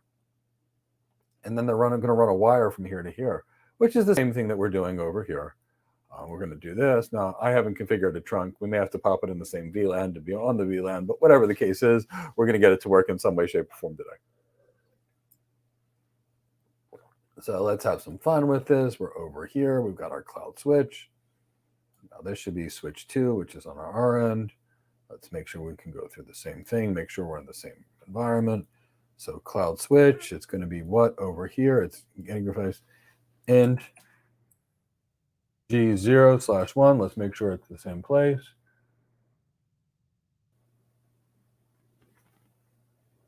It's G0/1. So while we're here, G0/1, let's get to here. Let's do switch port trunk encapsulation .1Q. Then let's make sure over here what we have is a switch port mode trunk. If this doesn't work, we'll pop it in the same VLAN. I haven't configured VLANs in a long time.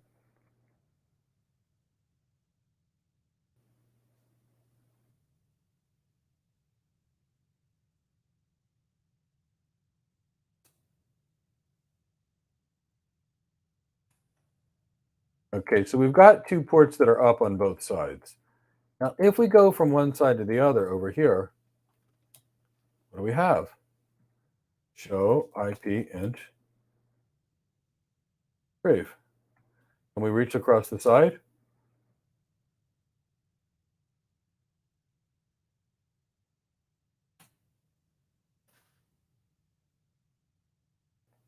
No, we got something wrong. And it's related to our trunk port configuration.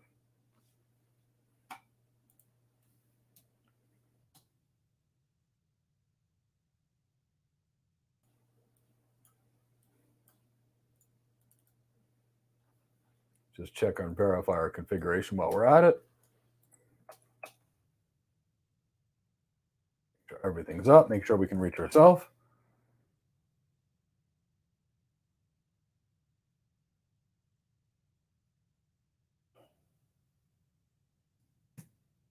We can reach ourselves, but we can't reach over the other side, which means we've got a VLAN mismatch. Because if we were all on the same VLAN, we'd be able to talk to each other. Here you can see mismatch, mismatch, mismatch. How are we going to fix this? Well, for one thing, we can make sure that our ports on both sides are on the same VLAN. So let's do it this, a show run. Turn this into a standard wire.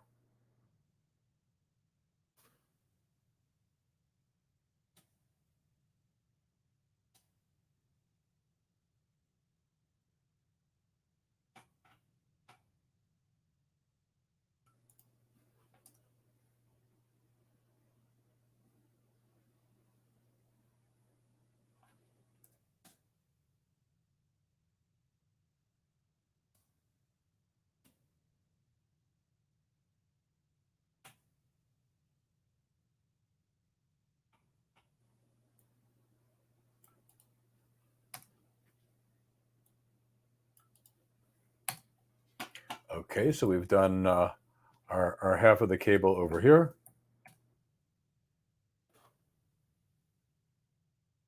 Nope, look at that. We've got a spanning tree blocking state. Why? We've got a .1Q BPTU on a non-trunk port. That's not supposed to happen. So look at it. It's blocking the port. It's looking at it and saying, hey, woohoo, big problems. VLAN's gone on the wrong places, all kinds of stuff that we don't like. Native VLAN mismatch, all kinds of ugly stuff. So let's go fix it on this switch. Let's go look at the running configure this one.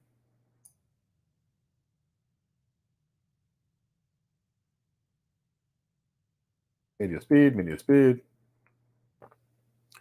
Okay, well, we're on the wrong device. Cloud switch is where we wanted to do the show run.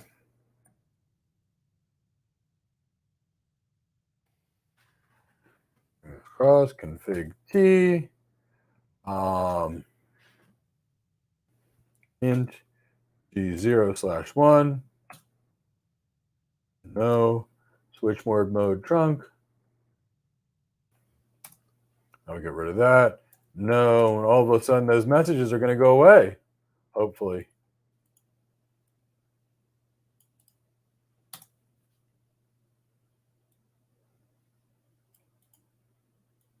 Gone away. Now let's make it an access VLAN. Now let's make it access. Now let's see if we can ping across the link. So if we do a show VLAN, we should have both sets of ports in that VLAN. G01, G02. Now if we do the same thing on this one, we should have the same thing.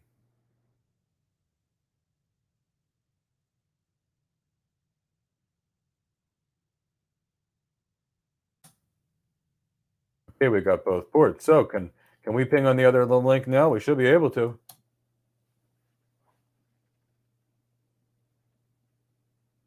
We should be able to. I'm not sure why we can't right now.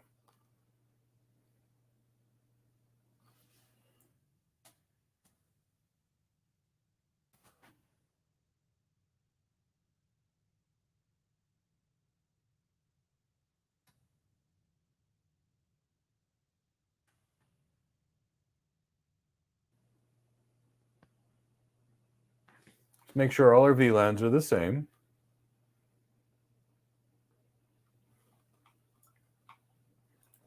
And this happens when you do this stuff live. This should be up and running in every stretch of the imagination. Because if this has got the right ports in both VLANs,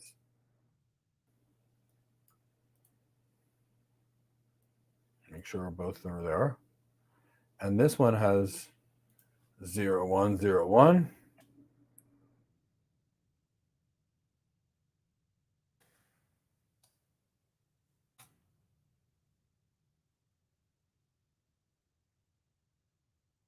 Wrong place.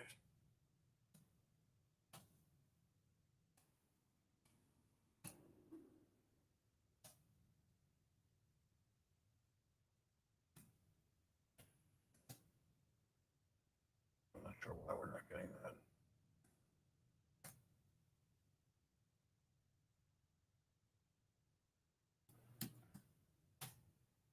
Well, under these auspices, you do a write memory and you do a reboot. Because everything we just did here should have worked by every stretch of the imagination. So let's do this. We're getting into that 230 range. Let that system reboot itself. Let's answer some questions to close out the week. And then when I want to bring in on our very special guests.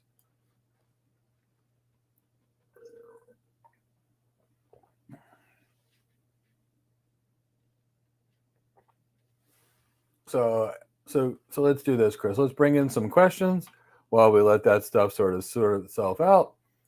These are the questions I'll reboot it. It should come back live because we've got a wire between two cases. But whenever you're playing with tech, you experience these things. So read 5 minutes of documentation to save 5 hours. But seriously, when you go and configure these things long term, you're going to find all kinds of things which work.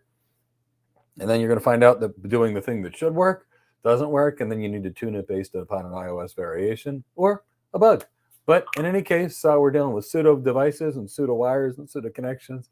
Every once in a while, it's fun. So, Chris, let's bring in some questions from the audience. Let's close out the week strong, and then I really want you to bring in, Chris. I want you to bring in Lam and Eva Doikya after that, and I want to make sure we get Alonzo here as well. For a direct connection, if they are not close to the POP, they connect to it the way they went anywhere else, Angelo. So I can buy a direct connection between my house in Palm Beach and Eva Doikya's house in Hungary. It doesn't matter how close they are.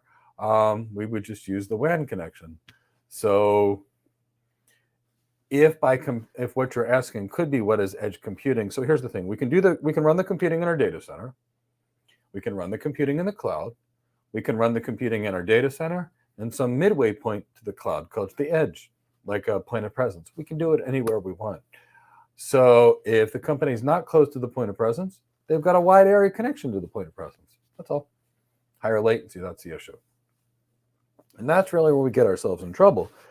When we deal with the cloud and we deal with these 1,500-mile cables, there's latency. So that's the point of doing edge computing, is to try and get around that latency in those unique specific use cases like that.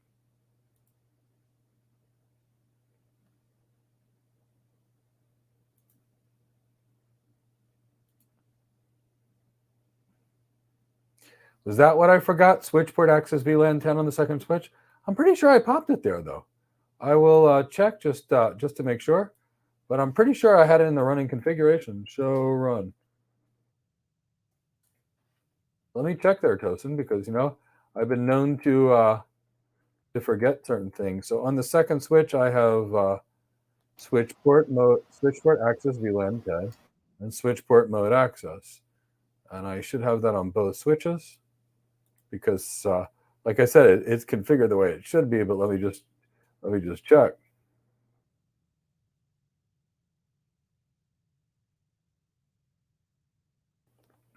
On both of them, we have switch port access VLAN 10 and switch port mode access. But it's a heck of a great idea there, Tosin. I was wondering why it shouldn't make sense because that's exactly what I have in there as well.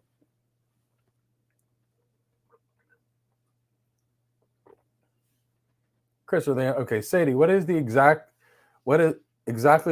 network engineer do to set up a direct connect? They ask, is this what the network engineer does? Oh, Sadie, no, this is not what a network engineer does. This is just simple network admin, simple, super basic sysadmin work. What a network engineer does is they determine, what do the routes need to look like? How do you tune BGP? Are we prepending ASs? Are we changing the rate? Are we setting a community, matching a community? We're using a route map, a distribute list. They might be planning some of the IP addressing. So no, and a network engineer is going to do the heavy duty stuff. This stuff, that kind of cut and paste the configuration, is junior admin work. So that's a good question. So Sadie, an admin or an administrator just configure stuff, which is the stuff that I'm doing. As you can see, I'm not a configurer because I'm an architect. So the admins do the basic configuration. The network engineers do a lot of the thinking and, okay, if I tune this protocol here, if I tune this, if I tune this, if I tune this, and those engineers get really smart in the weeds. But the engineers are going to be focused on one area. Maybe he's focusing on the BGP, the IGP, the tuning. They're going to be zoomed in. And then Sadie, the network architect like me, takes a big step back and we start to say, whoa, companies got some challenges that need to be solved. What are their business pain points? What are their legal goals? What are their challenges? What kind of technology solution can I craft? And that technology might include new workflows, new voice, new video, new anything. And then the network architect thinks about the networking technologies that are going to make it work. Are they routers? Are they switches? Are they clouds? What is it? So that's the job of an architect. So an architect design, engineer, really smart, do all the thinking, admin, minor configuration, hands-on implementation. Good question, though.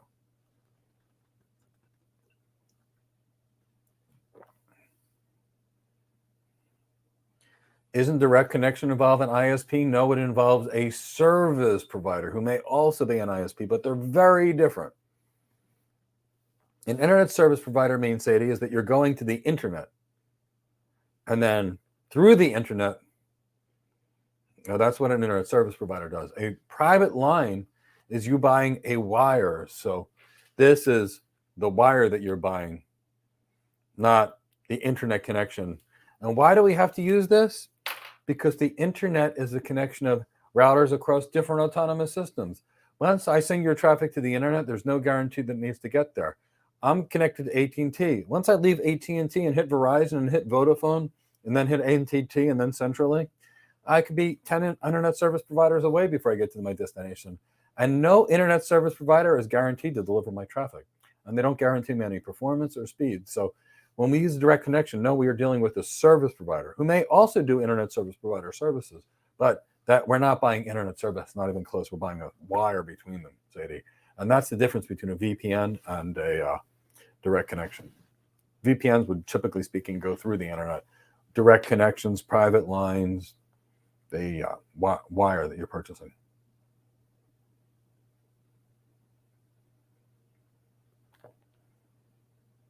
Angelo, great. Eva Doike, I hope we can find you over there so the world can see how wonderful you are, but it's up to you if you're not ready. So we've got everybody if we're ready.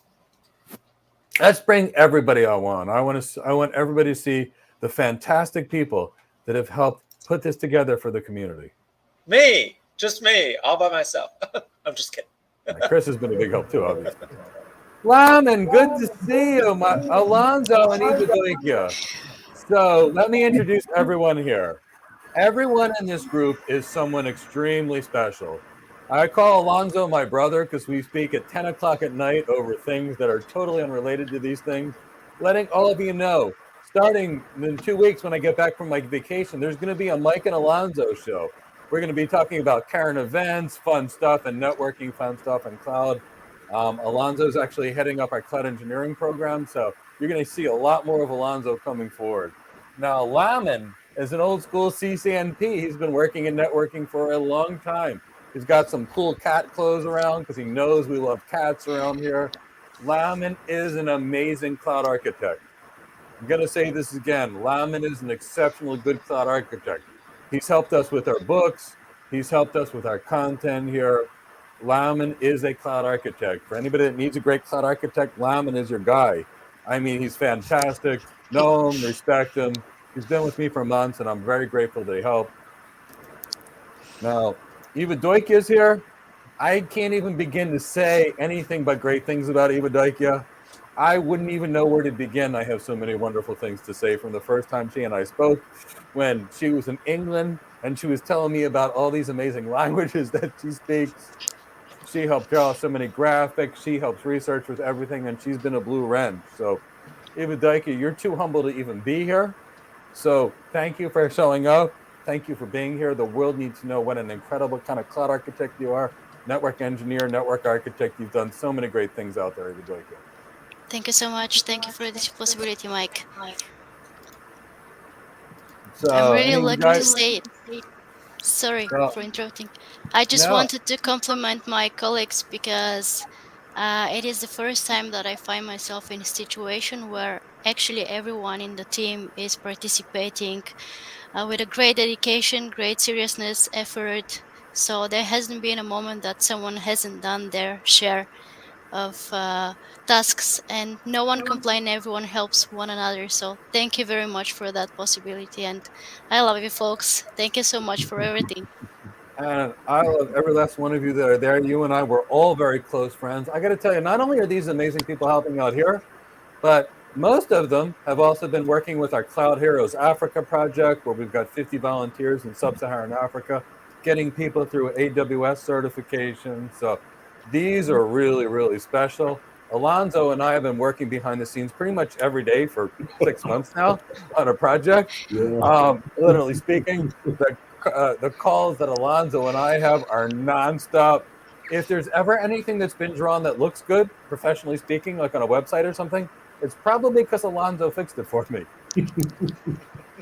And if you ever, and if you know me and you know my versions of napkin sketches, here's a picture on my iPhone. Can you make this look good? Alonzo is a pro. He does so many things to help me with that. So what do you guys want to say to the community? You guys are amazing cloud architecture, amazing network engineers. You've got a big background. What kind of guidance can you give others to build their best career?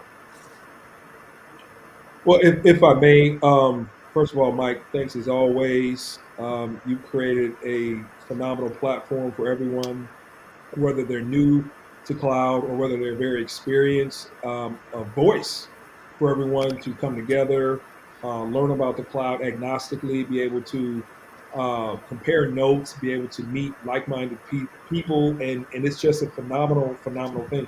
So what I can say is, originally I pioneered cloud learning and trying to do it all on my own, trying to look at different resources and everything else, and I really came to an impasse of how much I can learn. Everything was more focused on how to pass the exam versus how to thrive in a cloud environment, specifically a business cloud environment. And Mike just laid all the groundwork out. What I learned exponentially from him in 6-7 months when I started, it took me over a year to learn by myself. So I give you kudos. I just celebrate your name. And Chris, I love working with Chris. Chris is awesome. He's just behind the scenes. You guys don't know how much work he puts in. the patience, the ability to keep all the plates spinning. And being able to do all that is a monumental task. And he does this by himself. And we also have people that help, but ultimately he's the one from morning to night answering the calls, helping establish all the connections, problem solving, issues, and everything else. So kudos to Chris for that. And now I want to start with Adokia. I'm going to start with her. She does not Thank you. like to be talked about. She doesn't want the kudos. So I'm going to do it for her. And she's awesome. She's positive. She's intelligent. She's quick witted. She's able to Thank not you. only identify problems, but she's also has a solution to go along with it. Oftentimes people have, well, I have a problem or we have a problem. So what do you want to do about it? I don't know. But Adokia already has a solution. Like, okay, we Yes. have a problem, but I have solution 1, 2, maybe even 3 that we can provide as a means to get things done. So please give Evdokia a shout out. Please get on Slack, say thank you. Thank you Please so much, just Alonso. emphasize that, she's just an awesome person. So kudos to you, Evdokia. Yeah, Thank you so I'm gonna much. piggyback on that just with two words. Actually, just one word.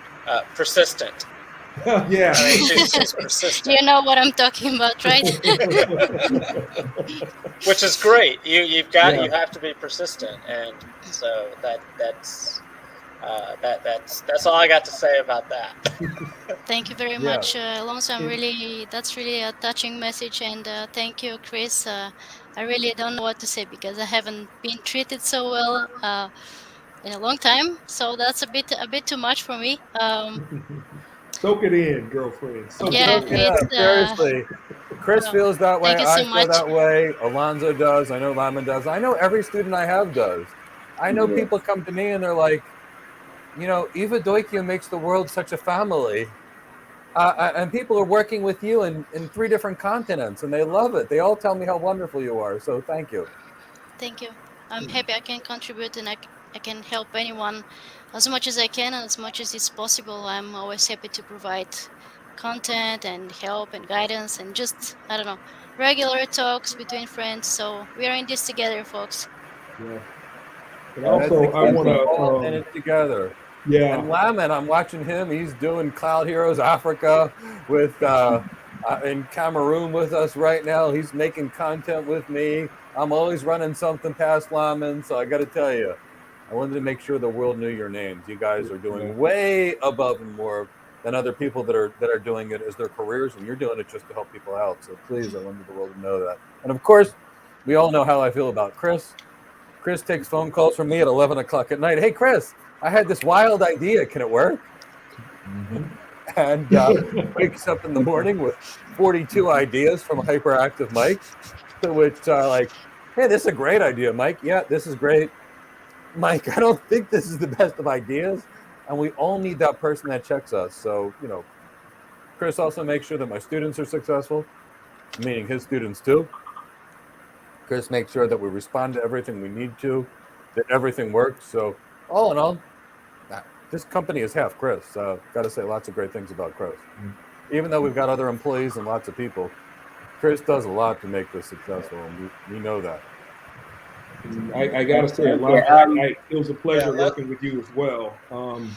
Working on these projects, I want to give you kudos as well. Just always there to lend a helping hand. Your positive, quick responses, just a joy to work with. So what we put together and what we helped Mike put together has just been a very awesome experience because of this team. So I just say again, anyone on the Slack channel, if you know anyone who is not a part of the GCA community, get them involved, because if they are interested in cloud, this is the place to go. This is the people to hang out with. This is the experience that they have to have for themselves.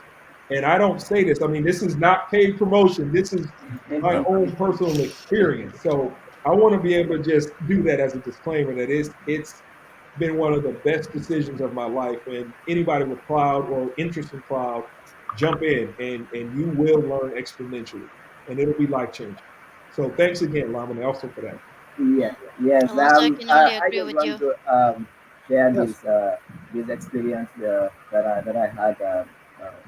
So thank you all. So I did my CCNA back in 2010.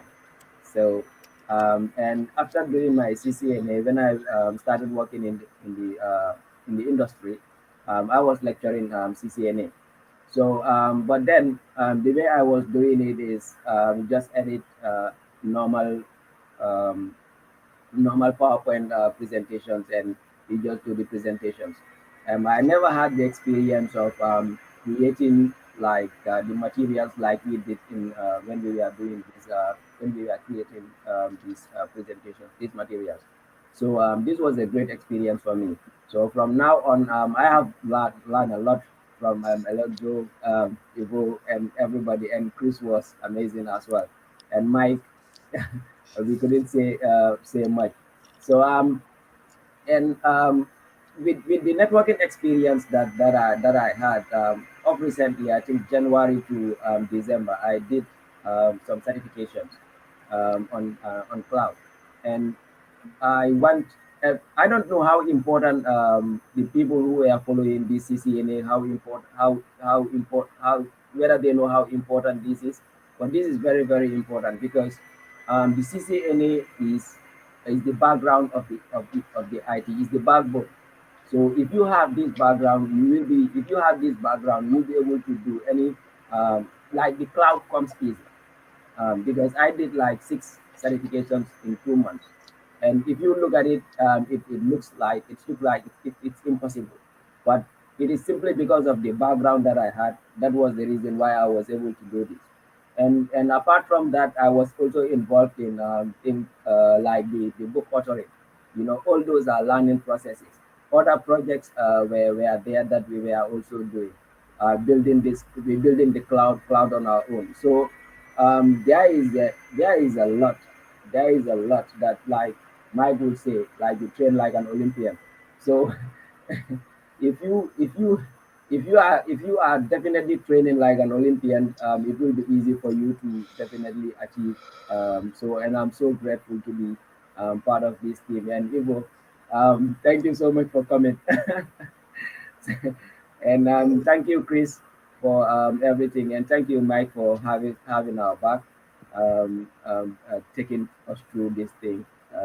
Thank you so much. And I'm just so and our, happy and to. our quarterback, Alonso, thanks a lot. You're welcome. Yeah. Thank you Thank for you. this possibility, Mike. You really give us a chance to have a better life, literally. That's Be the it as a whole cloud goal. architect, anything.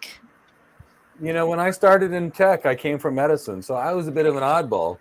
And it was that oddball thing that really helped me because what did I learn in medicine? How to ask people the right questions in a non-judgmental sort of way. And what was my best skill as an architect? Asking people questions. Because let's face it, people bring in really senior architects because either they've made a really bad mistake and they need to fix it, and you can't make somebody feel bad. You got to be able to look at it, get access to all the information, take it all in, and then come up with a solution. Or they're calling an architect for the following reason: they want to improve their business, and they know that you can help them. So for me, it's all about solve customer problems. So whether we're teaching our students how to be the architect of their career, whether we're teaching a patient how to eat the right diet, exercise, and take care of themselves, or whether we're designing the cloud solution to improve a company's business, what are we doing? We're asking questions, we're evaluating the solution, we're making an assessment, and we're building a plan. Apply that plan to your life. Network engineering, cloud engineering, network architecture, cloud architecture, medicine, business. It doesn't matter. It's all really the same thing. Yep. Thank I want to thank all of y'all for the work that y'all put into this. I don't know. I've shown this. I've shown this several times over the past 2 weeks, but There's 2 volumes. There's 2 volumes to this. This is literally like 1,800 pages worth of content that these people right here helped us make sure that we got the relevant information to cover with you. Because So they all went through. They all went through the official course, and we tried, like I mentioned in the first day, we tried to use the Cisco official timing so you could go back to it. Now, having said that, these wonderful folks went through the request for comments, They went through Cisco documentation, they went through Juniper documentation, and they went through these books. So when we do content, it's not just coming from a book, but we like the Cisco Press books, and we used it in that order. So guess what? You can buy that book, you can do all those labs, watch ours and theirs, and poof, you'll be certified, and you'll be knowledgeable too. Good seeing you, Network Bra. Sharon, wonderful to have you. Marjan, thank you so much. Sarah Ahmed, yes, Chris is amazing. Tosin, thank you so much. Earl Owens, thank you so much. Mohammed, shukran. Marjan, thank you so much. We're super grateful to have you here. I'll work with that too. Amen. CCNA is the groundwork. I love it. Marjan, GCA family. Yes, that's actually really important before we go to the next one. My students will tell you they're a family. Whether it's Eva Doikia working with Abigail across the ocean, and those two do all kinds of cool projects, or Alonzo working with Joe over at AWS, who was one of my students before. They're all working together and they're all helping each other. So it's a family. And that's really important to me. Yeah. Really important to me. And now I answered this next one in the chat box, but I figured I'd let you address it as well. Eric, here's the thing, and Alonzo will tell you, and Laman and Ibudaiki will tell you, the shortest distance between 2 points is a straight line. The average cloud architect earns $600 a day. A good one will easily learn $1,200 or $1,500 or $1,800 a day.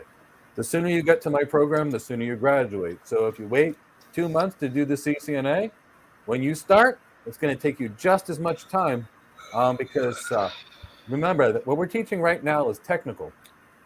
The job of the architect is much more business, leadership, executive communication. So there's so much to learn just beyond the technical. So if you could do the CCNA now and then come back to us in 2 months, and if it takes you 4 months to get through, it'll take you the same 4 months, 2 months from now versus later. We're kind of like a fire hose. We come at you with everything. We come at you with the network, the leadership, the communications, the cloud. And by doing it this way, each piece layers on top of the other pieces and it makes it easy. So when you go to college and you get your MBA, you're taking an accounting class and a finance class at the same time and a presentation class. That's the way we do ours. So the best thing to do is to take ours now, and then that'll make everything else silly easy. That's why Laman could pass 6 certification exams in a month, because it was easy, because he knew it. That's why I could do the Google Professional Cloud Architect exam in 2 days. Because when you know the materials, these exams become simple. And in our internal courses, Eric, we get a lot deeper. Yeah, and to follow up on that, it's not just a one size fits all course. Yes. So the biggest part of the program is your personal development plan. Yes. You with our input come up with your development plan, and CCNA may be part of that development plan. It may not be. Based on your experience, based on your background, you may not need to worry about CCNA, but you'll get the knowledge of CCNA just by taking part in the program. So your development plan may be security focused. So you actually do preparation for a security exam as part of your training. So that's the thing about the program. The program is not one size fits all. The first 3 sections of our program are all about you figuring out what you're going to do and putting your plan together. That's for you. And then you following your plan. And then sticking to that plan is the next most important part. Making sure that you stick to that plan. So that's the thing. It's there's not that's why we say that there's not any prerequisites, because that would just be a standard SAT, minimum score to get into college. That doesn't mean anything for those non-Americans. I don't know what the equivalent of a SAT is, but anyway, bad example there. Yeah, but the point is it's not one size fits all. It can't be one size fits all, because Laman's got a good network background. Right. So Laman is different. We wouldn't tell Lemon to worry about CCNA certification because he's already got it. But you got Alonzo, who's got extremely good leadership and program management skills beyond anyone else. So when you got that skill and that asset, you train Alonzo differently. You put him in a position where he's going to be coordinating, managing, and designing the larger building project because he's already got a specialty strength. He's already got something that separates him from the rest. Eva Doik is a scientist. I mean, she's a rock solid scientist. I used to be a scientist. I got used to basically taking the complex and making it CEO ready. That's what I love to do. But if I need something detailed, Eva Doik loves it. And we need those detailed scientists for certain projects. So the key is we all have innate gifts.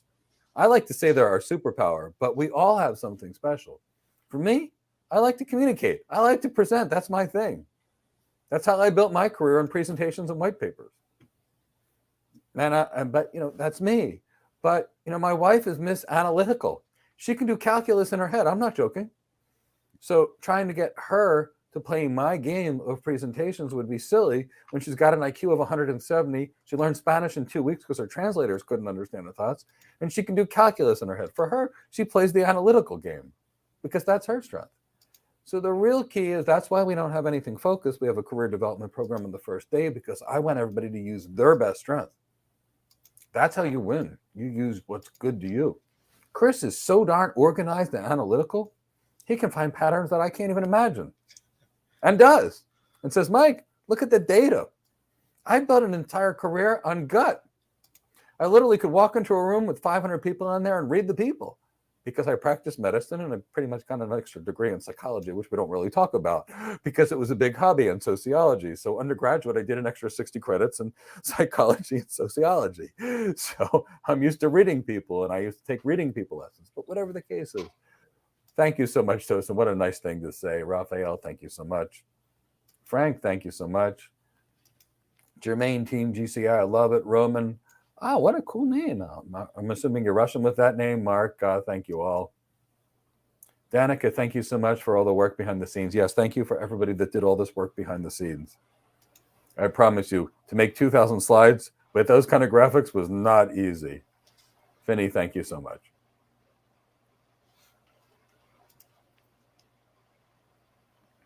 Is the CCNA is the same as the CCNA voice? No, they're different. Cisco's got a CCNA for networking, and they've got a CCNA for voice, and I think they even have one for security, too. Thanks so much. You're more than welcome. The thing for us is I'd love to start with inspiration because inspiration inspires dreams. Dreams inspire plans, and plans inspire success. Network Brock, you work as a network engineer doing mostly layer 2 and you're already CCNA certified. How would you go? So Network Brock, first thing I would do is I would take all that layer 2 stuff and pretty much realize we don't do any more of it and it all becomes layer 3 stuff. So I would master your IGPs. I would master BGP. I would master MPLS. I would master software-defined networking. I would master QoS, et cetera, et cetera. Then I would master virtualization. Then I would master containers. I would learn all about storage. I would learn all about load balancers. I would learn about IDS, IPS systems and firewalls and VPN concentrators. And when I mean learn about them, I mean a couple of thousand pages of knowledge on each one will cover you there. And then Network Brow, I got to tell you, none of that, while that's all the technical piece to become a cloud architect, it's not going to get anybody there without the business piece. So you must know how to do ROI modeling. You must know how to speak differently to the CEO, the CFO, the CIO, the CTO. Absolutely critical. You must be able to to be able to show the customer that if they buy your $1 billion solution, you'll be delivering $2 to $3 billion of business value through ROI modeling. You're going to have to show that you've got enough business acumen to read a financial statement, read a balance sheet, and be able to craft technology solutions to go solve business problems. You'll need to be getting good at presenting upwards of groups of 5,000 people because I promise you as a cloud architect, you're going to be presenting constantly. And you need to learn how to write like an executive because you're going to be writing for executives. So pretty much that's the information to do. So we've got a cloud architect career development program that takes that into about 500 hours. And, we're proud that we can summarize all that content into about 500 hours of training because that's the minimum we can do it. And in that 500 hours, we've got to cross between CCI level BGP and CCNP level networking and heavy duty data center and Linux and everywhere in between. So we can do it. We do it all the time. It's not something that's super easy to do on your own, but you can do it if you want. Just spend a tremendous amount of time on our channel, watch lots and lots of videos, and read all the required recommended things we say.